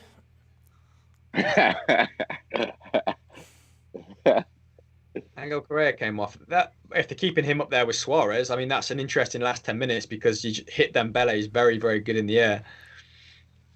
I think that was really opportunistic signing from them, like to get Dembele. About 40, I think. I think Chelsea had that rejected for Moussa Dembele, didn't they, Sam? About a year ago. Yeah. Ziyech. That's the work rate that I want from you. Yeah, he crushed it for Lyon though in his first 2 seasons, and he hadn't been very good this campaign. Because was it like Akambi's playing so well on the wing and. But was he actually? Does he play for Atletico, or does he just sit on the bench? No, he's a sub at the minute. But like he's got 10 years on on Suarez. Yeah, he's only young, isn't he? Hey lads, I'm out of this now. I don't even know what's. I'm nervous now. Yeah, because this is 1-1 would still be a 1-1 great would be an result. unreal result. No, but a win. No, a win would be better, That's wouldn't the ball. Because That's a lot the of people ball. can't. That's how we came into this underdogs. That's the Come ball. inside. That is the ball. Here we go, First Timo. touch, there we go. Gas man. Just bang it. Just bang it. Unlucky. Oh Unlucky. no, not there. Unlucky. I don't mind. It's corner. Come on. It's a corner. If you think if I'm on goal there, No, you he think is, I'm not but banging it from that angle. again, the touch is taking banging too it. wide. He could have come like the touch is just not good. And we know you'd bang it. Most selfish player on FD. No, I'm not. That is one of the falsest things that you've heard. More selfish than you. More selfish than me. But Sam Yeah. has Don't has repeat the question respect. to buy yourself Sam can be selfish because he's the only good player. Yeah, but he should be more humble. Recognise he's the best player. And then pass it to Pass Pato, him the who towies it 40 yards over with his left. No, just let him shoot, mate. I know, but he's the only person that can. 99, bro.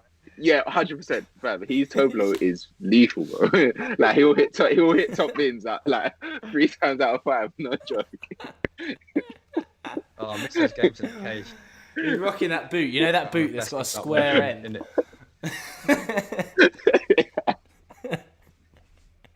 Like being back in when you just got the shit flickers on. No, that is so funny. What is it? Square front. Lego shoe. Alright. Oh, that is jokes. Go and set it back. Good lad. Get wider now.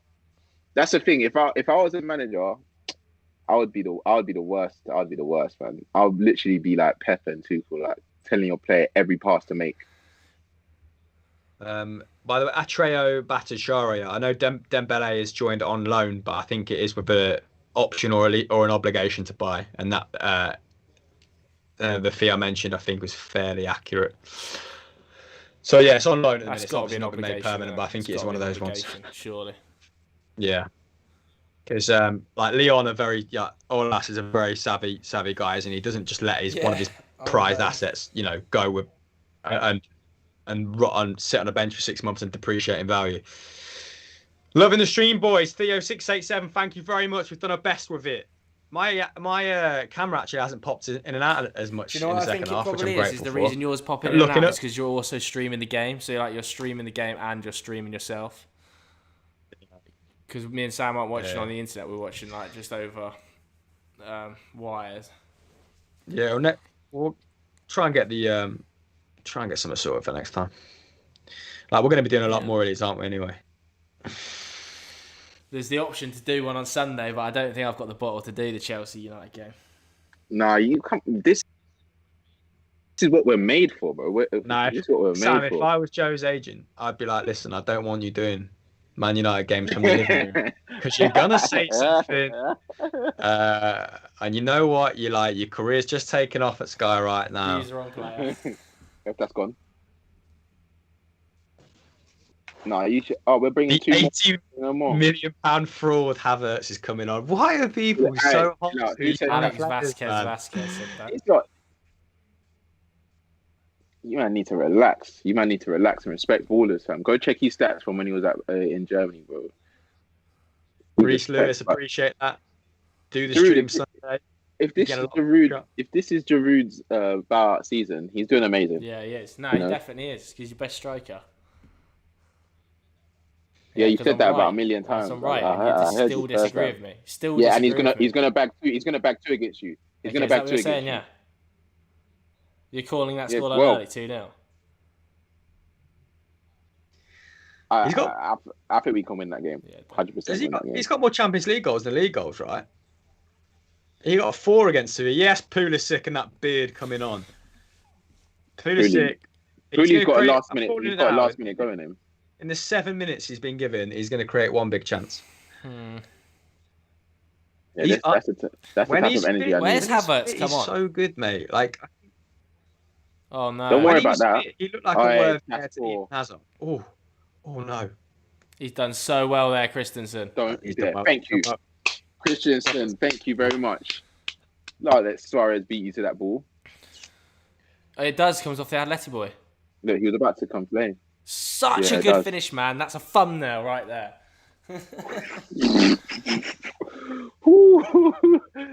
Giroud. Well, imagine. All right. So Yeah. as much as we complain about VAR, imagine that being chalked off. A Yeah, goal like that got it. at this stage. Like, But that's come what on. I'm saying. That's what I'm saying. Those decisions, fair, like, bro, you look at that 4 times. Are you gonna tell me anything different to what the final outcome was? They did that 5 minutes. The added time is probably gonna be 7 minutes, bro. Mate, apparently, according to Clem Fry, Celtic are signing Reece Murphy from Yeovil Town Mate, in the comments. Let's not disrespect I'm not sure what that Yeovil Town, means, that's but down that my is end, probably although not the best. Not the best. Probably our rough, mate. Rough. Their fan Yes, bases Rudiger, get that out of there. Get that out of there. said some suspect stuff. Anyway, Mate, should we just Giroud better summarise than how bad Ronaldo. Atletico Yep. have been? Because I like to dig them out playing football like this.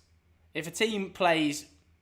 you do like to dig other leagues out, though, don't you? I don't like to dig other leagues There's out. some What tribalism I with the dislike leagues. is that people overhype teams like Atletico Madrid, and then you watch them actually play. Like, teams will hype them without seeing them. They just read the stats, and then brilliant. suddenly Atletico are the next best Brilliant. thing. And then you watch them, and you're like, this is awful.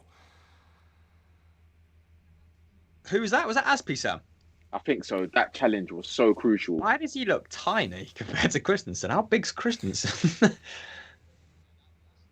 Yeah, that's 2 very, very good blocks. Like, Chelsea have had to... Last 15 have had to defend their box well, right? That's a couple of good interceptions from Christensen, Aspi, Rudiger. I mean, Chelsea Yeah. are pressing lovely. But man, But, like, yeah. why weren't Atleti showing this But they still not energy created a from the chance, start? have they? Like, they've huffed and puffed. They haven't had a shot on target. They haven't had a shot on target. They only That's like right. attacking when they're down. Like, honestly, the next game we're gonna see a whole different. How do you line up Atletico second Madrid, leg bro. sound without Jorginho and Mount? Kante comes in, Havertz comes in. I think it's that simple. To be fair, Yeah, that's not bad to be fair. Not bad No replacements Billy to have. Gilmore. nah, come on, he's not. He's Suarez has full been choice rubbish tonight. He's been crap. Get the second. Go on, make it count. Make it count. Make it count. The ball was back into Ziyech. The ball was back into Ziyech, man. That's not the side, though. Fat Why are man you says choosing Joe with his Aspi? Spanish team agenda. What agenda? They are rubbish this year.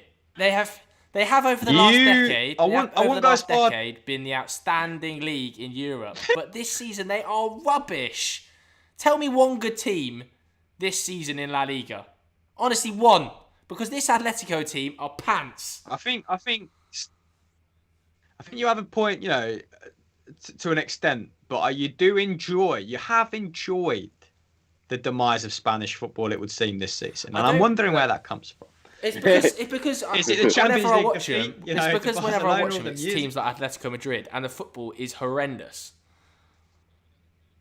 Yeah, he doesn't I really. don't sit and watch but La he Liga. doesn't really I like don't sit the way and they watch play anyway. like league games. I just watch them in Europe, and obviously, like prime Barcelona was glorious to watch, but like this Atletico team, how can people sit there and enjoy them and say they're one of the best teams in Europe? This Atletico Madrid team, it's unreal.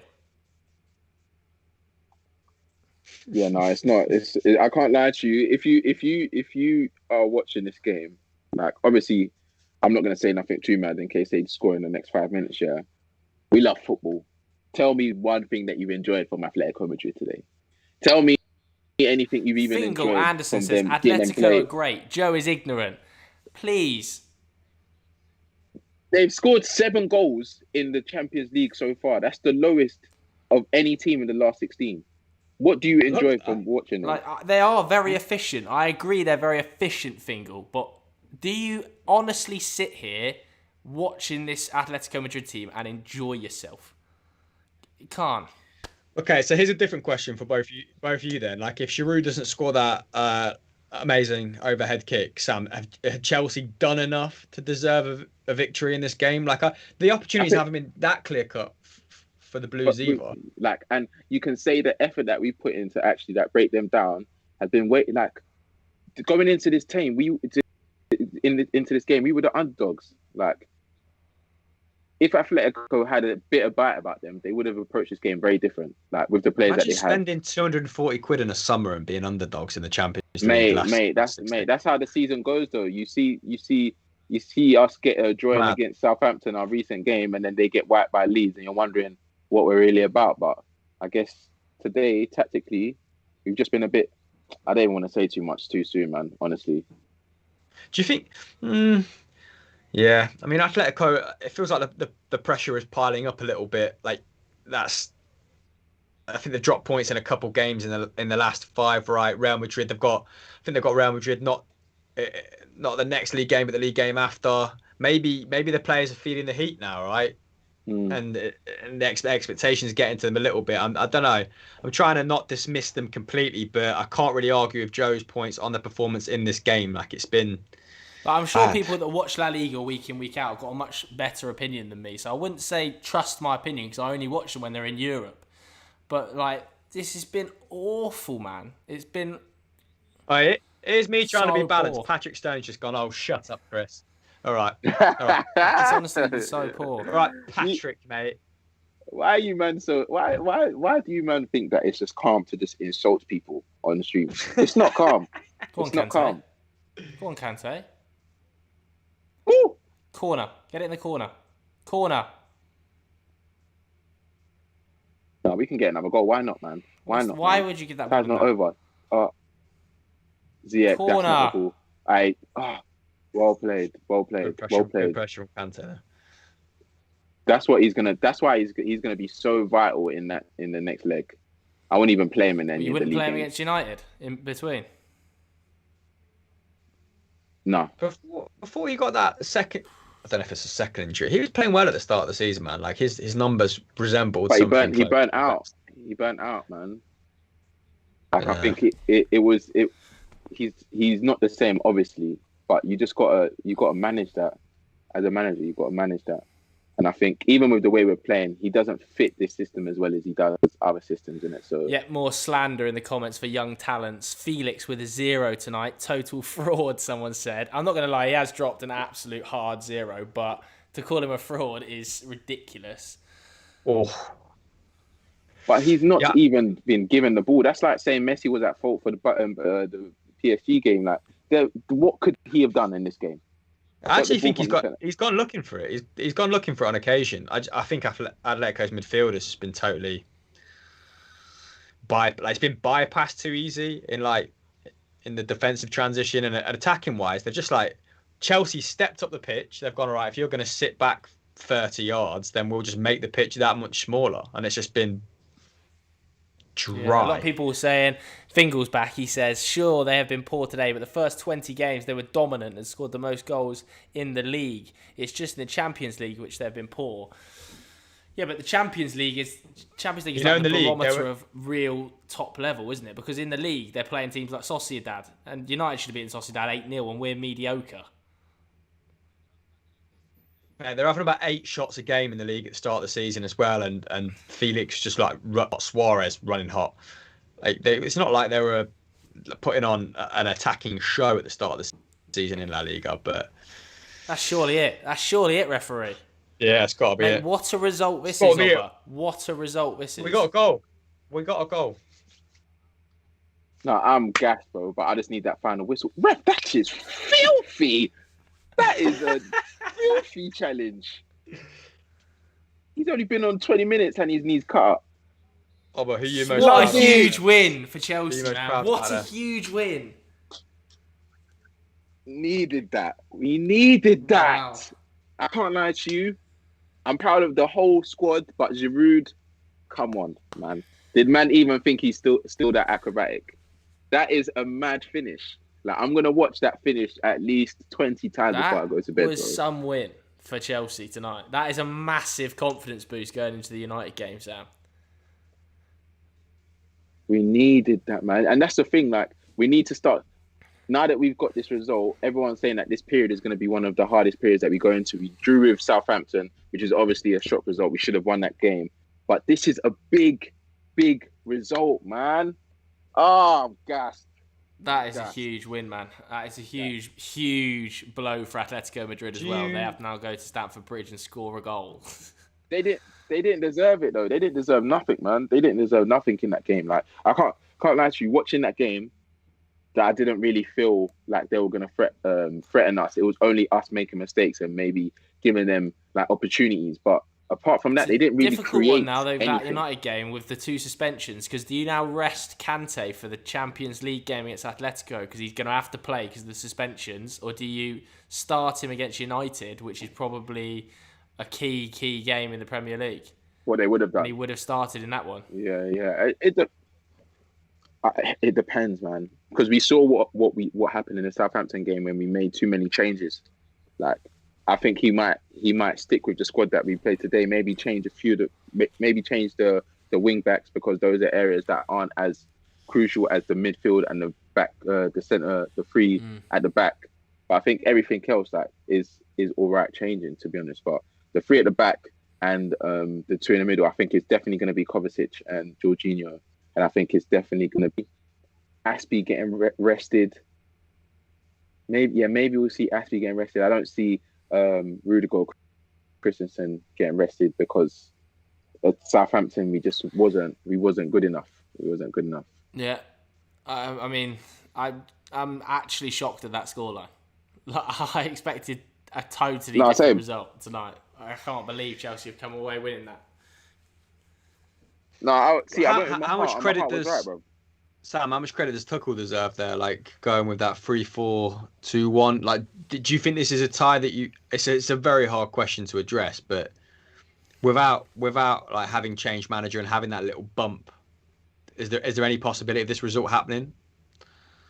That's the thing. People always say, "Oh, Lampard would have got these results when he was because of the run of games that we had." Yeah, but it wasn't necessarily the results; it was the way we were playing. Like, no one can say that we look the same as we did when we were playing under Lampard, and that's no disrespect. Like, do you get what I'm saying? Because obviously Lampard's a legend, but at the same time, yeah, with Tuchel, his philosophy and the way he wants to play seems clearer, and it seems like the players have bought into it very quickly. Like, do you get what I'm saying? And this is only one element. This is only one formation that he's really implementing in the squad, and we're seeing us like the patterns of play that we're trying.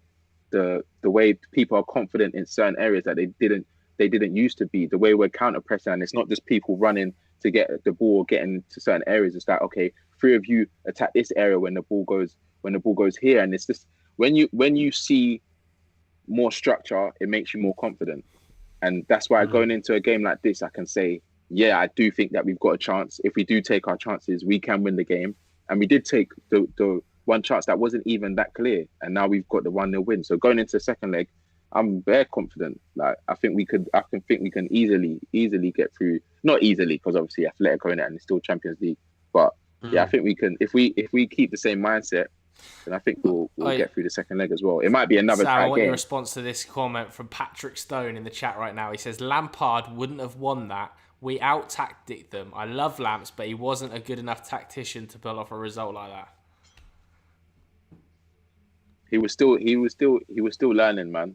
He was still learning, and you never know. You never know, because he might have gone into this game and done wonders. To be fair, in the group stages, we didn't lose. We didn't lose in the group stages. Do you get what I'm saying? Obviously, we're not going up against the same caliber of players or teams, but it's the same pressure.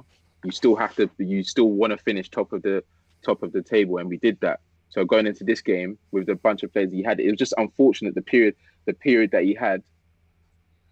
Like, I get what he's saying. I get what. And they destroyed Sevilla 4-0, right, Sam? Yeah. Like, and Sevilla are probably a bet. Like, could go toe to toe with Atletico. I don't know what the scoreline's been in the games in the league, but like, they're going toe to toe with them, like, over the course of the season, I guess, or almost kind of points wise. So like, we can't underestimate some of the victories Lampard maybe pulled off in the group stage, but it's a big jump, isn't it, in these knockout Dusan rounds? Stanisic says Tuchel has completely fixed the defence, and we're playing without Silva. Azpilicueta was the only one that had to do any defending in that game, by the way. Yeah, it's not. It's not. Rudiger saw the ball out a few times, and like Christensen was decent at passing it out, but I only remember Azpilicueta having to do any defending. I don't think it's completely. It's not completely, but he's on the way. He's on the way. I still think that we need to buy like a solid centre back because it's clear when Thiago Silva is playing and when he's missing. Obviously, Christensen's come in and he's done better than most fans probably thought he would. And Rudiger, he's been solid, but at the same time, I just think that the Tuchel's done well. He's done well, so I can't even disrespect what he's doing. But I still think moving forward, I don't want to overgas it though. We can't overhype the job that he's done. He's doing really well. Right, should we do? Let's go till 5 past. We'll do another five or so minutes worth of questions. So if you've got any questions for us, let's stick them in the chat because that is such a big win for like Chelsea tonight ahead of that United game. Do you know what? Madrid now, they've got to win tomorrow against Atalanta because the pressure of La Liga is on their shoulders. I'm telling you, that's going to be a difficult game for them, isn't it, Hamill? What a game.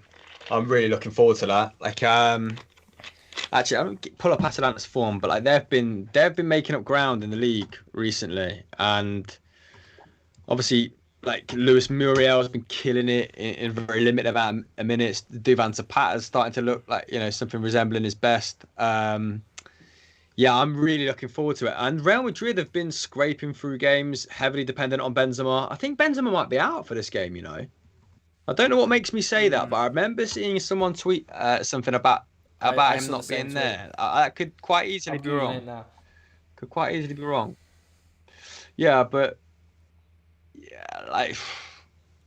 no Papu Gomez, who's pretty non-existent. No Casemiro, no Ramos, no Marcelo, no Varane. Oh yeah, Varane will be captain. No Ramos, Marcelo, Benzema, or Casemiro. And I think Atalanta are pretty injury-free. From what I saw at the weekend anyway against Napoli. Was it Napoli they won 4-2? God, I got a lot of scorelines in my head. Yeah, 4-2. Toloi, Romero, Palomino starting to look good in that back three. Obviously, wasn't the case in the group stage against Liverpool, right? At least at home. Obviously, they kind of rectified that away. Yeah, Hatterberg, Gersons, I still think are probably some of the best fullbacks, the best fullback pairing at least in Serie A, maybe. But there's just a lot of talent in that team. And yeah, Real Madrid, if they're not at the best, it could be a really, really close game. And we've also got Man City tomorrow as well.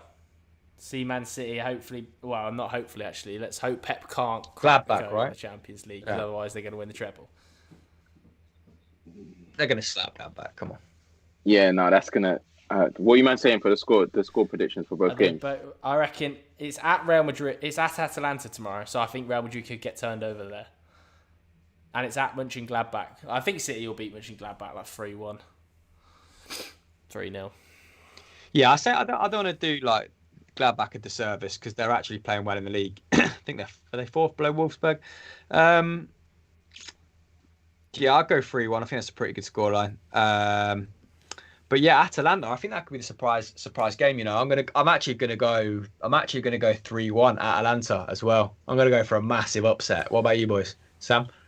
I'd say I'm gonna go with Atalanta as well. I don't feel Real Madrid this season at all. And then City, I say 4. If they score in the first 5 minutes, then it's. It just depends whether Pep decides to fiddle with his team or not. Like he has done in the past few years. Yeah. It's just like no need to be playing these players in wing back and stuff. If he just sticks with the solid side that's just been battering teams in the Prem, he'll win comfortably. I just think Real Madrid have been a little bit defensively suspect, and Atalanta have scored 53 league goals so far. Mad. It's only Inter that have scored more, and that's pretty crazy considering it's a Conte team, and like Romelu Lukaku looks like one of the best strikers in the world right now. But like that's without Papu Gomez as well. They can just score from anywhere. I hope they do, Real Madrid. Yeah, so really do. All right, should we wrap it up there, lads? Anything else to say? Anything you want to push? South London Doc. If you haven't watched it, go watch that. It's on, it's on Football Daily.